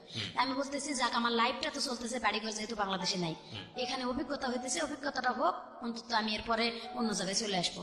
2টা বছর ধৈর্য ধরে করলাম, টাকা পয়সা বেশি পাইলাম না, যেটুকুই পাইছি ওই এই ছোট মেয়ের জন্য খরচ পাঠাইছি এবং আমার মোবাইল খরচ, আর যতটুকু সম্ভব ছোট মেয়ের জামা, বড় মেয়ের জামাইরে দিছি যে জমি জমা আবাদ করে একটু টাকাটা বাড়ার চেষ্টা করো। ওরা জমি কয়েকটা পয়সাও লাভ হয় নাই, 1 পয়সাও লাভ হয় নাই, কয়ে ওই টাকা খাটাইতে থাকলো। পরে আর তাদেরকে দিলাম না, দিতে পারলাম না। আমি আস্তে আস্তে আমার উপর চাপ দিতে থাকলো, তোমার খাবার নিজের বাড়তি কিছু খাইলে তোমার কিনে খাইতে হবে, ওদের খাবারটা আমরা খাইতে পারি না। ওখানকার কষ্ট হয়েছে, ওরা মুরগি একটা মানে বড় পাতিলে করে পানি সিদ্ধ করে বড় মুরগিটা, গোটা মুরগিটা চিরে শুধু ধুয়ে কোন রকম রক্ত সহই থাকে ওরকমই সিদ্ধ করে পানিটা, লবণ আর একটু মশলা দিয়ে, কি ধরনের মশলা দেয় ওটা গুঁড়া মশলা দেয় ওরা, দিয়ে পানির মধ্যে সিদ্ধ করে মুরগিটা তুলে পুড়তে দেয়, আর ওই পানির মধ্যে ভাত রান্না করে খায়। ওটি আমাদের খাওয়া সম্ভব হয় না, যার কারণে আমাদের আলাদা কিনে খাইতে হয়। তাই আলাদা খাইলে আমার টাকা দিয়ে কিনে খাই। সম্ভব হয় না মানে কি, গন্ধ লাগে বা এরকম কোনো কিছু? গন্ধ বলতে রুচি হয় না, এক কথায় ওই যে রক্তওয়ালা মুরগিটা বা মশলা ছাড়া আমরা তো কষায় মুরগি রান্না করে খাই, আর ওরা আস্তে পানির মধ্যে শুধু টপ করে ফুটায় সিদ্ধ হলেই ওই যে পুড়ে চুলার মধ্যে পোড়া মানে দিয়ে হচ্ছে যে বেক করতে দেয় বা যেটাকে বলে আপনার হচ্ছে হলো যে, যাই হোক ঠিক আছে, সমস্যা নেই। হ্যাঁ, তো ওই সিস্টেমটা ভালো লাগছিল না? ভালো লাগছিল না, মানে খাইতে পারতেছিলাম না। আমি বলতেছি এটা আমি খাইতে পারতেছি না, বলে তুই যদি আলাদা কিছু খাস তোর কিনে খাইতে হবে। হ্যাঁ, আমি আমার টাকাতে কিনেই খাচ্ছি, মানে আমি চাইতেছি যে আমার অভিজ্ঞতাটা হোক বা ভাষা জানি, এর থেকে ভালো জায়গায় যাতে আমি আসতে পারি। তখন এভাবে 2টা বছর কাটাই ভাই আমি চলে আসছি। চলে আসার পরে 4 মাস ছুটির পরে ওই এজেন্সিতেই যোগাযোগ করছি এবং বলছি যে আমি ভালো কোনো জায়গায় যাইতে চাই, আপনারা একটু সময় নেন, বেতন বেশি করে এবং ভালো জায়গায় দিবেন, যেখানে তারা অনেক মেয়ের আমি দেখে আসছি লেখাপড়া জানে না, ভালো ভাষাও করতে পারে না, ভালো কাজও করতে পারে না, নামাজ কালামও পড়ে না। সেই মেয়েদেরকে যদি ওরা 1500 টাকা বেতন দেয় এবং খাওয়া পড়া সম্পূর্ণ দেয়, 30,000 টাকা কিন্তু থাকে যায়, তাহলে আমার কেন থাকবে না? ওয়াইফা দেয়, ফোন ব্যবহার করতে দেয়। তো বলতেছে হ্যাঁ তোমার এরকমই হবে। এজেন্সির মাধ্যমে চলে গেলাম আর কি, এটাই তারা বললো। এজেন্সির মাধ্যমে যখন আমি ওখানে চলে গেলাম, প্রথম বাসাত যাওয়ার পরে সকাল 6টা থেকে রাতের 9টা পর্যন্ত কাজ। তো আমি বলছি যে আলহামদুলিল্লাহ আমি কাজ করব, কিন্তু আমার পজিশন, আমার বেতন। বলতেছে তুই 1 মাস কাজ কর, তোরে ভালো লাগলে আমরা বেতন তোর যেটা চুক্তি করে আনছি এটাই দিব। কত চুক্তি করে আনছিস? আমি তো ওখান থেকে চুক্তি করে আসছি 1200 টাকা, যেহেতু 24,000 টাকা আমি পাই। 1500 টাকা দেওয়ার কথা ছিল, সেটা না দেখ 1200 টাকা দিবে এটা বলছিল এরা। বলতেছে যে না 1000 টাকা বেতন তুই পাবি। তখন থেকে আমি এজেন্সিতে জানা শুরু করলাম, দিলাম যে আমার ওখান থেকে যা চুক্তি করে আনছেন, আমি 2 বছর থেকে গেছি, অনেক মেয়েরা টিকতেই পারে না। আমি যে টিকতেছি শুধু আমার লাইফটা গড়ার জন্য, যাতে আমি একটা নিজে গার্মেন্টস ফ্যাক্টরি দিতে পারি অথবা টেলার্সের দোকান দিতে পারি, ছোট মোটো করে চলতে পারি আমি। আমার একটা মেয়ে আছে, আর একটা বিবাহ দেওয়ার জন্য এই মেয়েটার আমার খরচ দিয়ে চালাইতে হবে। এদিকে তো বাংলাদেশে কিছুই নেই আসলে, কোথায় কিছুই নাই। আমার মেয়েটার কাছে রাখবো, আমার আম্মা রাখে না। আমার আম্মার কাছে যে রাখি, আমার আম্মা রাখে না, মেয়েটারে বার করে দেয় বাড়িতে, জোর করে যেরকম রাখি সেরকম রাখি। তো তারা প্রথম মাসে বেতন আমার ওটাই দিল, দিয়ে বললো তোর টাকা থেকে তোর শীত আসছে, মানে গত বছর নভেম্বরে চলে গেছি আমি, বলছে যে তোর টাকা থেকে তোর সম্পূর্ণ করতে হবে। আমি তখন এজেন্সিতে ফোন দিলাম যে আমি এই বাসায় কাজ করবো না। কেন? আমি কই আমার খাবার আমার টাকা দিয়ে খাইতে কয়, কাপড় চোপড় আমার টাকা দিয়ে করতে কয়, আমি এটা করবো না। তখন এজেন্সি বললো যে ঠিক আছে, তুমি যেহেতু ভাষা জানো, কাজ কাম ভালো পারো, তোমার বাসা পাল্টে দেওয়া হচ্ছে। পরবর্তীতে ভাষা পাল্টে দিল আমার ডাকে এবং বললো যে বাসায় যাচ্ছ তুমি কিন্তু আর নালিশ করতে পারবে না। আমি কই যদি তারা আমার না দেয় আমি নালিশ করবো না, কি করবো? পরে অন্য বাসায় দিল আমারে, অন্য বাসায় 3 মাস ভাইয়া কোনো বেতন দেয় না। 3 মাস বেতন দেয় না? অনেক মারধর করে আমারে। খাবারটা কিনে দেয় ঠিকই, মাছ কিনে এনে দেয় এবং গরুর মাংস কিনে এনে দেয়, রান্না করে খা, কিন্তু বেতন কোনো খবরই নেই। বেতনের কথা বললে কয় কি জানি কে দিবে আমি জানি না। যে কয়বারে বলি যে মামা, কাকে বলেন বেতনের কথা? এটা যে গার্জিয়ান পুড়ি আছে বাসা, তার হাজবেন্ড প্রস্রাব পায়খানা করতে, আমি প্রস্রাব পায়খানা পর্যন্ত পরিষ্কার করছি শুধু একটু ভালো থাকার জন্য ভাইয়া। বলছে যে মামা মিনতে বেতন আনা, মিনতে রাতে এটা কইতে হইতেছে যে আমার বেতনটা কে দিবে? বলতেছে আনা মাফি মাল, তুই জানিস না তবে আমার বেতন জানে কেনা? তো আমার যে ছেলে আনছে সেই ছেলে, ওই ছেলেটা ডাক, তুই ডাক, আমি কেমনে ডাকবো? আমার তো ফোন ব্যবহার করতে দে না। তখন ওর ছেলেটা ডাকছে, আসছে, আমি বলছি যে লেশ মা রাতে বানা। কই কেন 3 মাস হয়েছে তোর বেতন দেয়নি? আরবি দিয়ে বলতেছে, কই না বেতন দেয়নি। ওর ছোট বোনের ডাকে বলতেছে তুই কাজের মেয়ে আনে নিলি, বেতন দিলি না কেন? আমি ওর হায়রে বললাম কেন, তার জন্য পরের দিন আমার গলায় ছুরি ধরছে। আমার কাছে ফোন নাই ভাই, আমি যে ফোন দেবো বাংলাদেশে। ওদের ফোন থেকে ওর ছোট বোনটা চুরি করে আমার এই চালাই দিয়েছিল। আমি ওই যে ময়মনসিং যে ফ্রেন্ড আমার আছে, ওরে বলছি যে ভাই আমার খুব কষ্ট হইতেছে, এবং যাওয়ার সময় ওই স্বাক্ষর দিছিল আমার যাওয়ার, বলছে আমার এরকম কষ্ট, তুমি একটু এজেন্সিতে যাও। এজেন্সিতে ও বারবার যাওয়া আসা করে, ওর কথা বলতেই দেয় না, সুযোগই দেয় না। আমি এই অনুষ্ঠানের মধ্য দিয়ে আমি জানি বিশেষ করে সৌদি আরব, মধ্যপ্রাচ্যের অনেক দেশে আছেন যারা এই অনুষ্ঠানটা শোনেন, নিয়মিত শোনেন, তাদেরকে আমি একটু অ্যাড্রেস করছি। আমি জানি ইউটিউবে আপনারা অনেকেই শোনেন, আমাকে অনেকেই নক দেন আমার ফেসবুক আইডিতে, যে আপনাদের জীবনের যদি বিদেশ ফেরত, আমি সবসময় বলেছি বিদেশ ফেরত কেউ যদি সরাসরি আমার সাথে দেখা করতে চান, এসে অফিসে দেখা করবেন, আপনাদের ফর্মালিটিস মেনটেন করতে হবে না, ফোন টোন দিতে হবে না, এবং আপনাদের বিদেশি জীবনের গল্পটা আমি আমার রেডিওতে প্রচার করতে চাই দুটো উদ্দেশ্যে। একটা হচ্ছে যে এই যে টাকাটা বাংলাদেশের আজকে মেরুদণ্ডের সবচেয়ে বড় শক্তিশালী জায়গা যেটা বৈদেশিক রেমিটেন্স, এই টাকাটা কত কষ্ট করে বাংলাদেশে আসে, এটা একটা ফোকাস করতে চাই। আরেকটা হচ্ছে যে আমাদের ওইখানে গিয়ে আমাদের আমাদের আমাদের দেশি ভাই বোনেরা তারা কি জীবনযাপন করেন, কতটা কষ্টে জীবনযাপন করেন, বা আমাদের যে লেবার মার্কেট বা আমাদের যে লেবার ফোর্স, সেই জায়গাটায় আমাদের যে ন্যায্য দাবিটা সেটা কিভাবে আসলে এনশিওর করা যায়, সেটার জন্য আমাদের এই ছোট ছোট ঘটনাগুলো এগুলোকে ফোকাস করা উচিত। কারণ আজকে যে এই যে ভদ্রমহিলা তার যে গল্প, আমি জানি যে সেটা বাংলাদেশের থেকে যাওয়া অনেক প্রান্তিক পর্যায়ের অনেক নারী আছেন যাদের জীবন গল্পের সঙ্গে মিলে যাবে, যারা হয়তো মধ্যপ্রাচ্যের বিভিন্ন দেশে বাসা বাড়িতে কাজ করেন। বলেন তারপর কি? তারপর ভাইয়া ওই বেতনের জন্য যখন আমার গলায় ছুরি ধরছে, আমি কাজ করবো না বলে 7 দিন আমি বসা দেখছি যে কাজ করবো না, কেন আমার গলায় ছুরি ধরলো। আমি তো অন্য কিছু বলিনি, আমার বেতনের কথা বলছি। বাসা বাড়ির বাইরে যেতে পারতেন না, বাসার বাড়ির বাইরে হ্যাঁ ময়লা ফেলানোর জন্য যাইতাম, এছাড়া কোথাও না যাওয়ার কোনো সুযোগ ছিল না? যাওয়ার কোনো জায়গায় যাওয়ার সুযোগ পেলে ওরা নিয়েও যায় না, এবং ফোনও ব্যবহার করতে দেয় না, বাড়ি থেকে বেরোতেও দেয় না। এই মাসের পর মাস একটা রুমের মধ্যে একটা বাড়ির মধ্যে এভাবে থাকতে হয়? জি। এটা শুধু সৌদি আরবের চিত্র নয়, এটা বাংলাদেশের শহরাঞ্চলে অনেক যারা কর্মজীবী নারী আছেন, বিশেষ করে এই বাসা বাড়ি সামলান, তাদের অনেকের চিত্রই এটা। এবং খুব ভয়ঙ্কর রকম ভাবে আমরা খুব শক্ট হই যখন দেখি ছোট ছোট বাচ্চারা মার খেয়ে তাদেরকে উদ্ধার করা হচ্ছে বিল্ডিং থেকে, পাশের বিল্ডিং পাশের ফ্ল্যাট থেকে তাদেরকে উদ্ধার করছেন, এবং তাদের শরীরের দিকে যখন আমরা তাকাই তখন আমরা খুব অবাক হই যে কি পরিমাণ বিকারগ্রস্ত মানুষ আমাদের এই সমাজে বসবাস করে। আল্লাহ মাফ করুক। জি বলেন তারপর?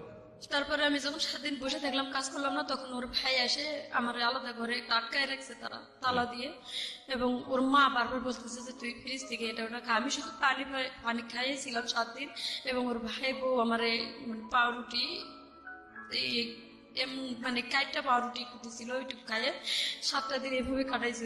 কাটার পরে আমি বলতেছি আমি এখানে কাজ করবো না, আমার এজেন্সিতে তোরা কল দিয়ে, কেন আমার তোরা এভাবে আটকায় রাখছিস। প্রিয় শ্রোতা, জি পরে এজেন্সিতে কল দিয়ে ওর মতো ও কি বলে আসছে বাইরে থেকে, আমার স্কেল ফোনটা ধরাই দিল। উনি ইয়ার লোক ছিল, নোয়াখালী বাড়ি। উনি বলতেছে যে মুর্শিদা তোর কি সমস্যা, এক বাসায় দিলাম এরকম, একবার তুই করে গেলি ভালো, এবার এরকম কেন? উনি বাঙালি। হ্যাঁ, আমি বললাম একবার আমি করে গেছি ভালো, সহ্য করে গেছি এই কারণে যে আমি যাতে ভাষা শিখলে এর থেকে ভালো একটু পজিশনে আসতে পারবো। আর আমি বলেও আসছি যে আমি দেখছি অনেক মানুষ যারা ভালো মানুষ, আমার কপালেই কি এরকম শুধু পড়ে, এই কথাটা বললাম। বলতেছে যে বোন এখানে আসলে হয়তো তোর এজেন্সি মারধর করবে, তুই এখানে না আসে ওরা আরেক বাসায় তোরে দিতে চাই, তুই দেখ আরেক বাসায় যদি ভালো হয় সেখানে করবি। বাট আপনি বললেন না যে আপনাকে 3 মাস যাবত স্যালারি দেয় না? বলছি হ্যাঁ, আমার স্যালারি দেয় না, কয় যে তোর স্যালারি দিয়ে তোরে দিয়ে আসবে। তা আমি বললাম আমার স্যালারি হাতে দিয়ে আমারে দিয়ে আয়। স্যালারি দিল না, এবং রাত্রে দিয়েও আসলো না, রাত্রে সারা রাত ওখানে রাখলো, রাখে পরের দিন সকালবেলা আমার ফোন কিন্তু যাওয়ার সাথে ওনারা নিয়ে নিছে।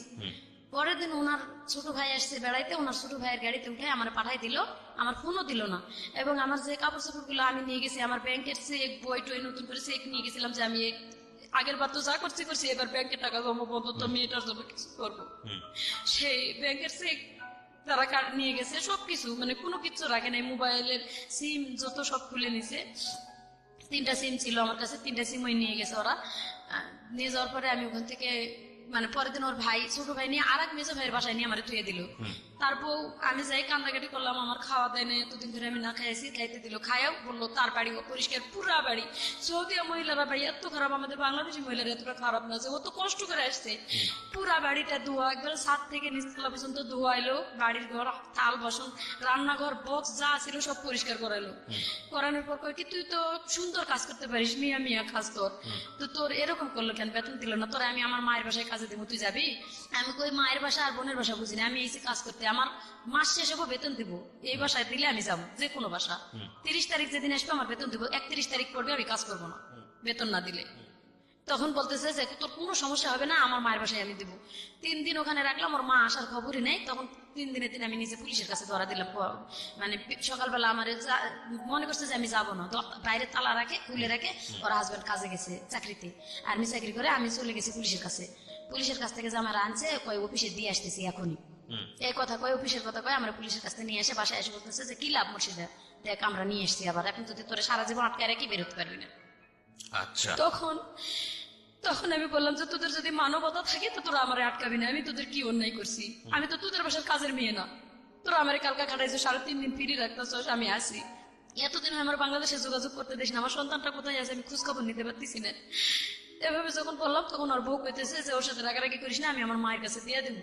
ওর মা আসলো, সামনাসামনি কথা হলো, আমার সাথে চুক্তি করালো ওর মার যে 7 দিন ওর মা দেখবো আমারে, আমি যদি ঠিক মতো কাজ করতে পারি তাহলে আমার তার বাসায় রাখে দিব, আর যদি আমার তাদের ভালো লাগে আমি থাকবো। এভাবে চলে গেলাম 7 দিনের জন্য। 7 দিনের কাছে 15 দিন রাখলো। 7 দিন কাজ করে বলতেছে যে তুই মিয়া তোর কাজ ঠিক আছে, আর 7 দিন তুই দেখ যে আমাদের বাসায় কাজ করতে পারবি কিনা। ঠিক আছে, তাও দেখলাম। তখনও আমি বলতেছি যে আমার আগের 3 মাসের বেতনটা নিয়ে এসে দে। বলতেছে যে যদি আমরা তোর 15 দিন পর নিই উকালা করে, তাহলে তোর ওই বেতন এনে দিয়ে তোরে নিম। আচ্ছা, 15 দিন চলে গেল। সেদিন বলতেছে যে আজকে তোর 15 দিন হয়ে গেছে, আজকে থেকে তোর বেতনের শুরু, তুই কাজ করবি, আমরা উকালা করে নিতেছি। উকালা নিতেছিস, আমার বেতন এনে দে। আমরা জানি না কি অবস্থা, দেখেন কোন পজিশনে আমি আছি। ফোন দেওয়ার যোগাযোগই নেই, নাম্বারও দেয় না, ফোনও দেয় না, বলে কি যে আমরা জানি না। আচ্ছা, তোরা জানিস না, কে জানে আমার বেতন কে এনে দিব? তখন আমি আর কিচ্ছু না বলে কান্দে কেটে কাজ করা শুরু করলাম। কাজ করতেছি, ওই 7 দিন পর ওই যেই মেয়ের জামাই আর যার ছেলে আর কি শ্বশুর বাড়িতে দিল, ওই ছেলে আসছে এখানে শ্বশুর বাড়িতে, আমি আলাদা করে তার রুমে গেলাম। ওরা যাই যখন বললাম যে তোর মার বাসার বেতনটা তো আমি পাই নাই এখনো, আর ওদেরকে বললে ওরা গুরুত্ব দেয় না। তো ও মোটামুটি ভালো মানুষ ছিল, ওর সাথে সাথে ওর মার নাম্বার, মানে 3 মাস 4 মাস যাবত কি হচ্ছে, আপনার মেয়ে কোথায় আছে কি অবস্থা কিছু জানেন না? কিছু জানি না আমি। কি ভয়ঙ্কর অবস্থা। পরে আমার আম্মা এদিকে বকাবকি করে শেষ করে দিতেছে, টাকা পয়সা পাঠায় না। আমি খারাপ মানুষ, আমার দেশে থেকে কুলাই নাই দেখে আমি বিদেশে গেছি। আহা, বলেন তারপর। পরে ভাইয়া আমি ওনারা বলার পরে উনি ওনার ছোট ভাই চাকরি করে পুলিশের ওখানে, ওনার ভাইয়ের ফোন দিল, দিয়ে ওনার ভাই চলে আসলো ওনার কাছে আর কি। ভাই ভাই যায় দেখা করে 2 মাসের বেতন দিল আর কি। ওনার ভাই বলতেছে আমি 2 মাসেরটা দিতেছি আর আমার ছোট বোনের কাছে 1 মাসেরটা নিতে। তো ওই 2 মাসের বেতনটা আমার আনে দিল। দেওয়ার পরে আমি বললাম যে তুই আমারে দিলে আমি কই দিব, তুই পাঠায় দে। তো ওই আবার আমারে নিয়ে ব্যাংকে চলে গেল ওর শাশুড়ির কাছে বলে যে আমি ওরে ব্যাংকে নিয়ে গেলাম। যাওয়ার পরে ব্যাংকে পাঠাইতে পারলাম না, আবার ঘুরে এসে ওর ভাইয়ের নাম্বারে পাঠাইলো, ওর ভাই আবার ওখান থেকে পাঠাই দিছে বাংলাদেশের টাকাটা, ওই 2 মাসের বেতনটা। কিন্তু তাও আমি আমার মেয়ের সাথে কথা বলতে পারলাম না। টাকাটা যে পাঠাইছে আমি শুধু ওই যে আমার ওই ফ্রেন্ড আছে ময়মন সিং, ওর ঈদের টাকাটা পাঠাইছি বিকাশে, এবং পাঠাইছি বলছি যে ভাই তুমি আমার মেয়ের খোঁজটা নিয়ে, আমার আম্মার আবার ইমো মোবাইল নাই, আমার মেয়েরও নাই ছোট ইয়া মোবাইল গুলা। পরে আমি বলছি যে তুই একটু আমার মায়ের কাছে টাকাটা পাঠাইয়া বলিস আমার মায়ের দেখতে, আমি যতদিন নাইছি আমার মায়েরা জানি তারা না ফেলায়। ও যখন ফোন দিছে কয় তোমার মতন বন্ধু আছে যার বাপ মা লাগে না, তার তোমার কাছে যখন টাকা পয়সা পাঠায় সব টাকাই তোমার কাছে পাঠায়, তুমি সব আমাদের কাছে আসলে টাকা পয়সা দেয় না, যোগাযোগ করবে না দেখে, মানে টাকা দেবে না দেখে যোগাযোগ করে না, তাহলে তোমার সাথে কিভাবে যোগাযোগ করে? এই কথাটা বলার পরে বলছে বাড়ি থেকে বের করে দেবো। তখন ও আনে আমার মেয়েকে মাদ্রাসায় ভর্তি করে দিছে। মেয়ে মাদ্রাসায় থাকতে পারবে না, এখানে ওরা কি হয়েছে আমি ওইখানে কিছুই করতে পারতেছি না, ওইখানে আমি আমার ফোন বন্ধ। আবার গেছে এইভাবে আরো 3 মাস, মানে ওই বুড়ি আবার 3 মাসের বেতন আটকাই দিছে। আমার সুন্দর মতন বুঝাই কয় যে তোর 4 মাসের 5 মাসের বেতন একবারে পাঠাবি, তোর কাজে লাগবে। 5 মাস হয়ে গেছে বেতন দেয় না, যখন আমি কাজ বন্ধ করে দিয়ে আবার পুলিশের কাছে গেছি। আচ্ছা, তখন 5 মাসের বেতন পান? 5 মাসের বেতন আবার পাই নাই, মানে ওদের ওখানকার 1 মাসের আছে আর বুড়ি 4 মাসের, মোটে 5 মাসের বেতন হয়ে গেল। এই 5 মাসের বেতন না পাই আমি চলে গেছি যখন, তখন ওইখানকার 1 মাসের বেতনটা পুলিশের কাছে থাকাকালীন আনে দিল। এবং বুড়ির ছেলে আসে ওদের সামনে আমার 100 টাকা গিফট করে, বাংলাদেশের 2000 টাকা হয়, গিফট করে বলতেছে তোর ফোন আজকে তোর হাতে দেবো, ওয়াইফাই দেবো, নাহলে তোর সিম কিনে দেবো আমি পার্সোনাল আলাদা করে, তুই অল টাইম বাংলাদেশে যোগাযোগ করতে পারবি, এবং আমি তোর বেতন প্রত্যেক মাসে মাসে ক্লিয়ার করে দিব। আমি কই আগের 5 মাসের বেতনটা আমার দেও।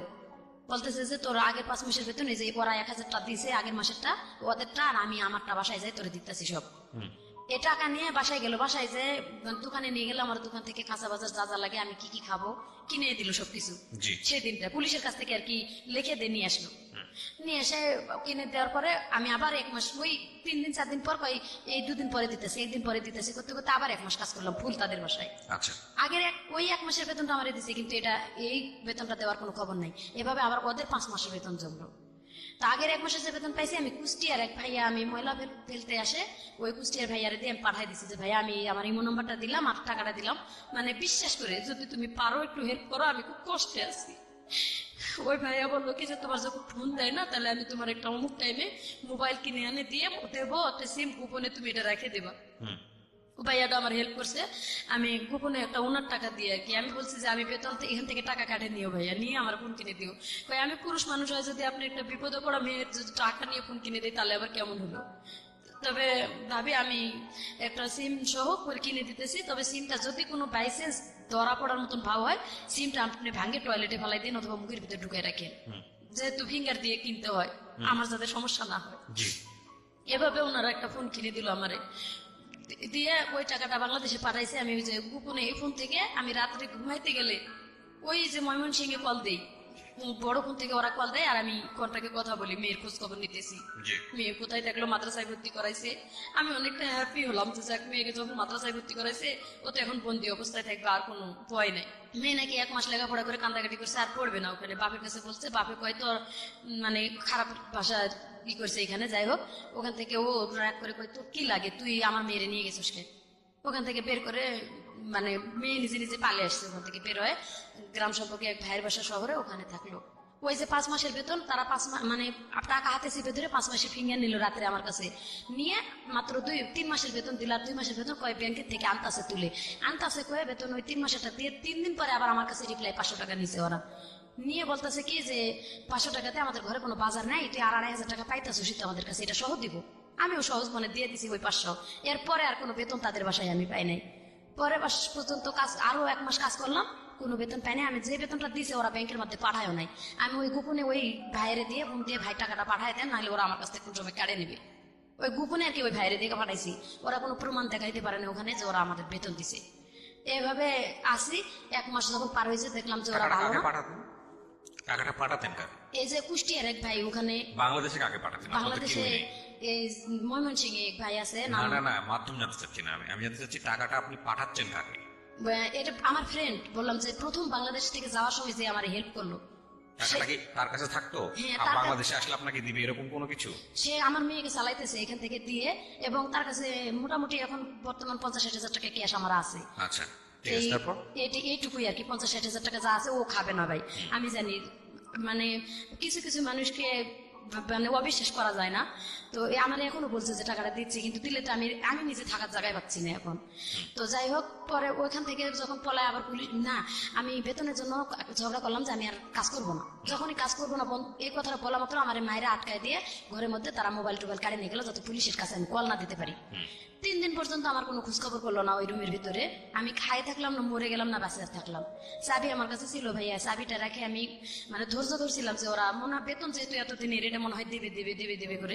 3 দিনের পর আমি এরা ক্ষুধার জ্বালা সহ্য করতে না পারে নামাজ পড়ার জন্য আমার ঘরটা ওরা খুলে দেয়নি 3 দিন। প্রসাব পায়খানা আমি ঘরের মধ্যে পলিথিনে করে পেঁচায় রাখছিলাম। 3 দিনের দিন মঙ্গলবারে রাত্রে ওরা আটকায় রেখেছে, মঙ্গলবার গেছে, বুধবার গেছে, বৃহস্পতিবারে ভোরবেলা আমি ওয়ালের উপর দিয়ে ঘরের তালা খুলে ওয়ালের উপর ওয়াল টেপকায় পুলিশের কাছে গেছি।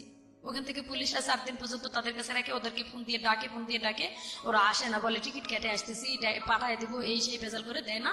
লাস্টে পুলিশ এখানে একটা বড় সফরখানা আছে আর ওখানে আমাদের দিয়ে দিল যে 7 দিনের মধ্যে তোর টাকা পয়সা দিয়ে তোর সফর দিয়ে দিবে। 7 দিন পরে মোবাইল 2টা দিয়ে গেছে, কিন্তু আমার বেতন দেয় না ভাইয়া। পরে মোবাইল দিছে, মোবাইল ওরা নিয়ে ঢুকায় রাখছে, এবং আমাদেরকে একটা বাড়ির মতো আছে, ওইখানে আমার মতন আরো অসহায় 55 জন মহিলা, মানে আগে থেকে 60-70 জন আসতেছে যাইতেছে এভাবে 5 মাস আমি ওখানে কষ্ট করে আসলাম। ওখানে আসে দেখলাম আরো দুর্দশা অবস্থা।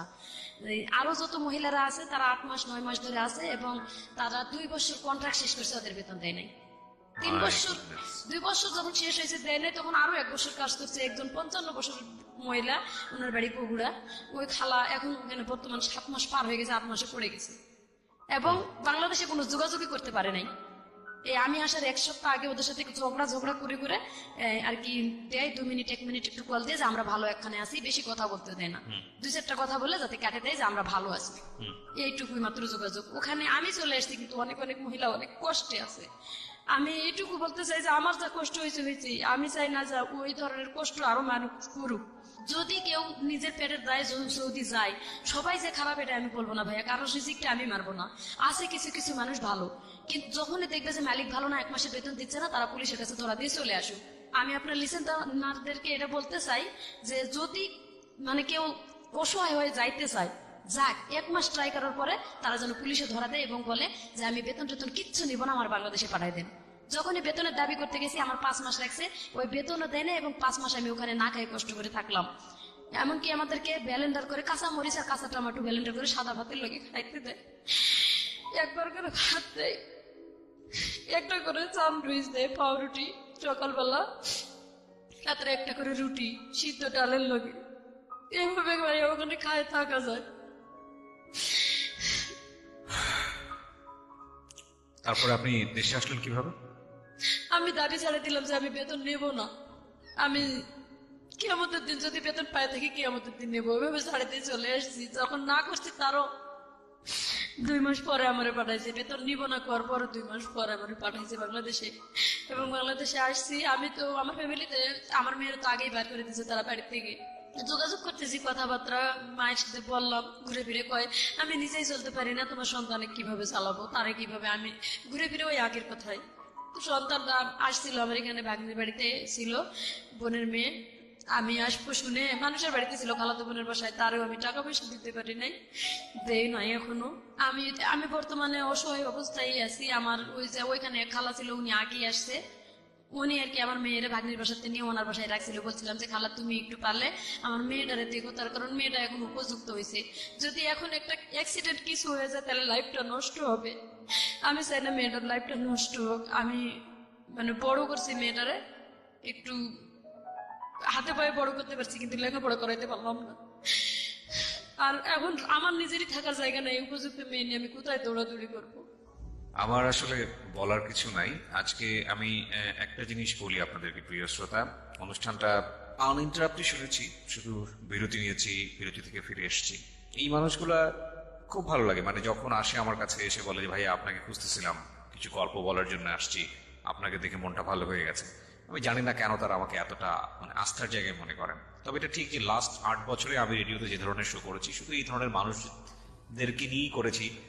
শুধু বলবো ম্যাক্সিমাম টাইপই আসলে এই প্রান্তিক পর্যায়ের মানুষ, যাদের আসলে সেভাবে ভয়েস রেজ করার জন্য বাংলাদেশের মিডিয়া আসলে খুব একটা কাজ করে না তাদেরকে নিয়ে। একবার প্রান্তিক পর্যায়ের মানুষ, ধরুন এই মানুষটা গ্রামে গঞ্জে একেবারে নিজের পক্ষে খেটে খাওয়া একটা মানুষ, এবং এই মানুষটার জীবনে যে ঘটনাগুলো ঘটে গেছে এগুলো কোন কাব্যে এসছে, কোন উপন্যাসে এসছে, কোন কবিতায় এসছে বা কোথায় এসছে বলেন আপনি যদি ঘাটেন, তাহলে এই মানুষগুলোর চিহ্ন, এই মানুষগুলোকে নিয়ে কথাবার্তা বা আমাদের সাহিত্য সংস্কৃতির জায়গাটাতে বা আমরা অন্যান্য জায়গাতেও যদি বলি, কোয়ান্টিটির দিক থেকে বাংলাদেশে অধিকাংশ মানুষই হয়তো এরকম, কিন্তু তারা আমাদের সংস্কৃতি নমিনেট করতে পারে না তাদের ইকোনমিক কন্ডিশনের কারণে। যে এগুলো উচ্চমার্গীয় কথাবার্তা আমি বললে হয়তো অনেকে বুঝতে পারবে না। আমি বরং সহজ করে কথাটা বলতে চাই যে তাদের আসলে এক্সেস নাই, তাদের ইনফরমেশনের এক্সেস নাই, তাদের মিডিয়া এক্সেস নাই, এবং বুভুক্ষ নাঙ্গা এভরি টাইম ফাইট করে যাওয়া মানুষ, দিন শেষে 2 বেলা 2 মুঠো আহার এবং কোন রকম মাথা গোজার ঠাই, এটার জন্যই সারা জীবন যুদ্ধ করে যাওয়া। এর মধ্যে সাহিত্য বলেন, সংস্কৃতি বলেন বা যেটাই বলেন না কেন, সেসবের জায়গা আসলে কোথায় আছে বলেন? তো সেই জায়গাটা থেকে আমি শুধু একটা কথাই বলতে পারি আজকের এই জীবন গল্প শুনে।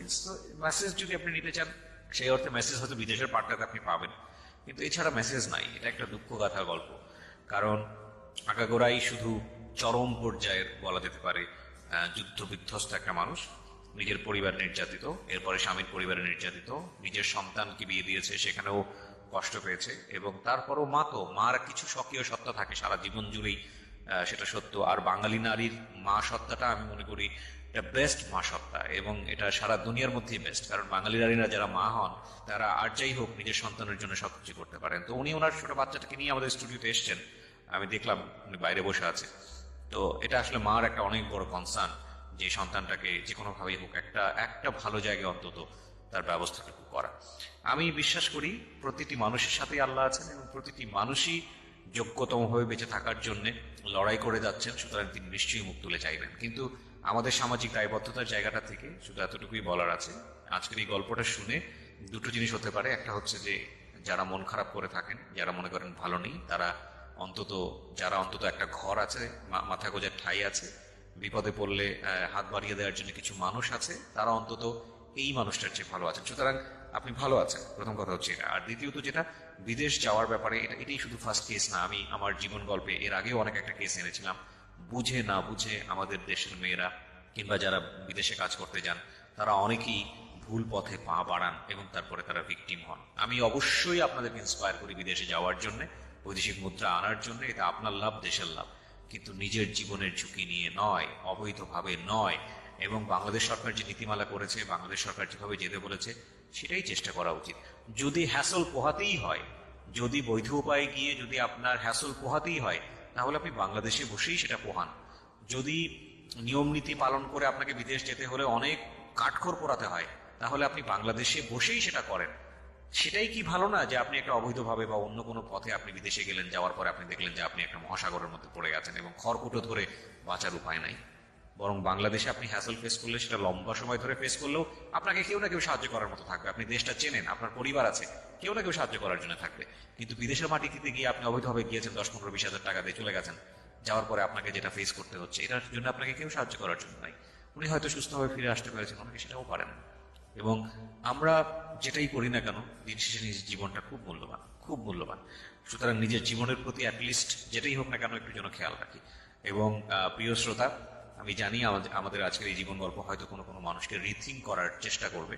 তবে এটা ঠিক, যারা আপনার প্রতিবেশী এরকম আছে, দৈন্য দর্শনের মধ্যে আছে, নিদারুণ অবস্থার মধ্যে আছে, তারা যদি মনে করেন এরকম একটা ভুল সিদ্ধান্ত নিতে যাচ্ছে, যারা জীবন গল্প শুনলেন, তাদেরকে অন্তত আপনারা সঠিক সিদ্ধান্ত নেবার জন্য সহায়তা করবেন। সো আজকের মতো এখানেই শেষ করছি। যারা এতক্ষণ আমার সঙ্গে আছেন তাদেরকে আরো একবার মনে করিয়ে দিচ্ছি, আপনারা শুনছেন প্রাণ মিস্টার ম্যাঙ্গো ক্যান্ডি প্রেজেন্স জীবন গল্প। ভালো থাকুন সবাই। এবং আমাদের এই বোনটি যিনি এসেছিলেন জীবন গল্পে, তার জন্য অনেক অনেক শুভকামনা থাকছে।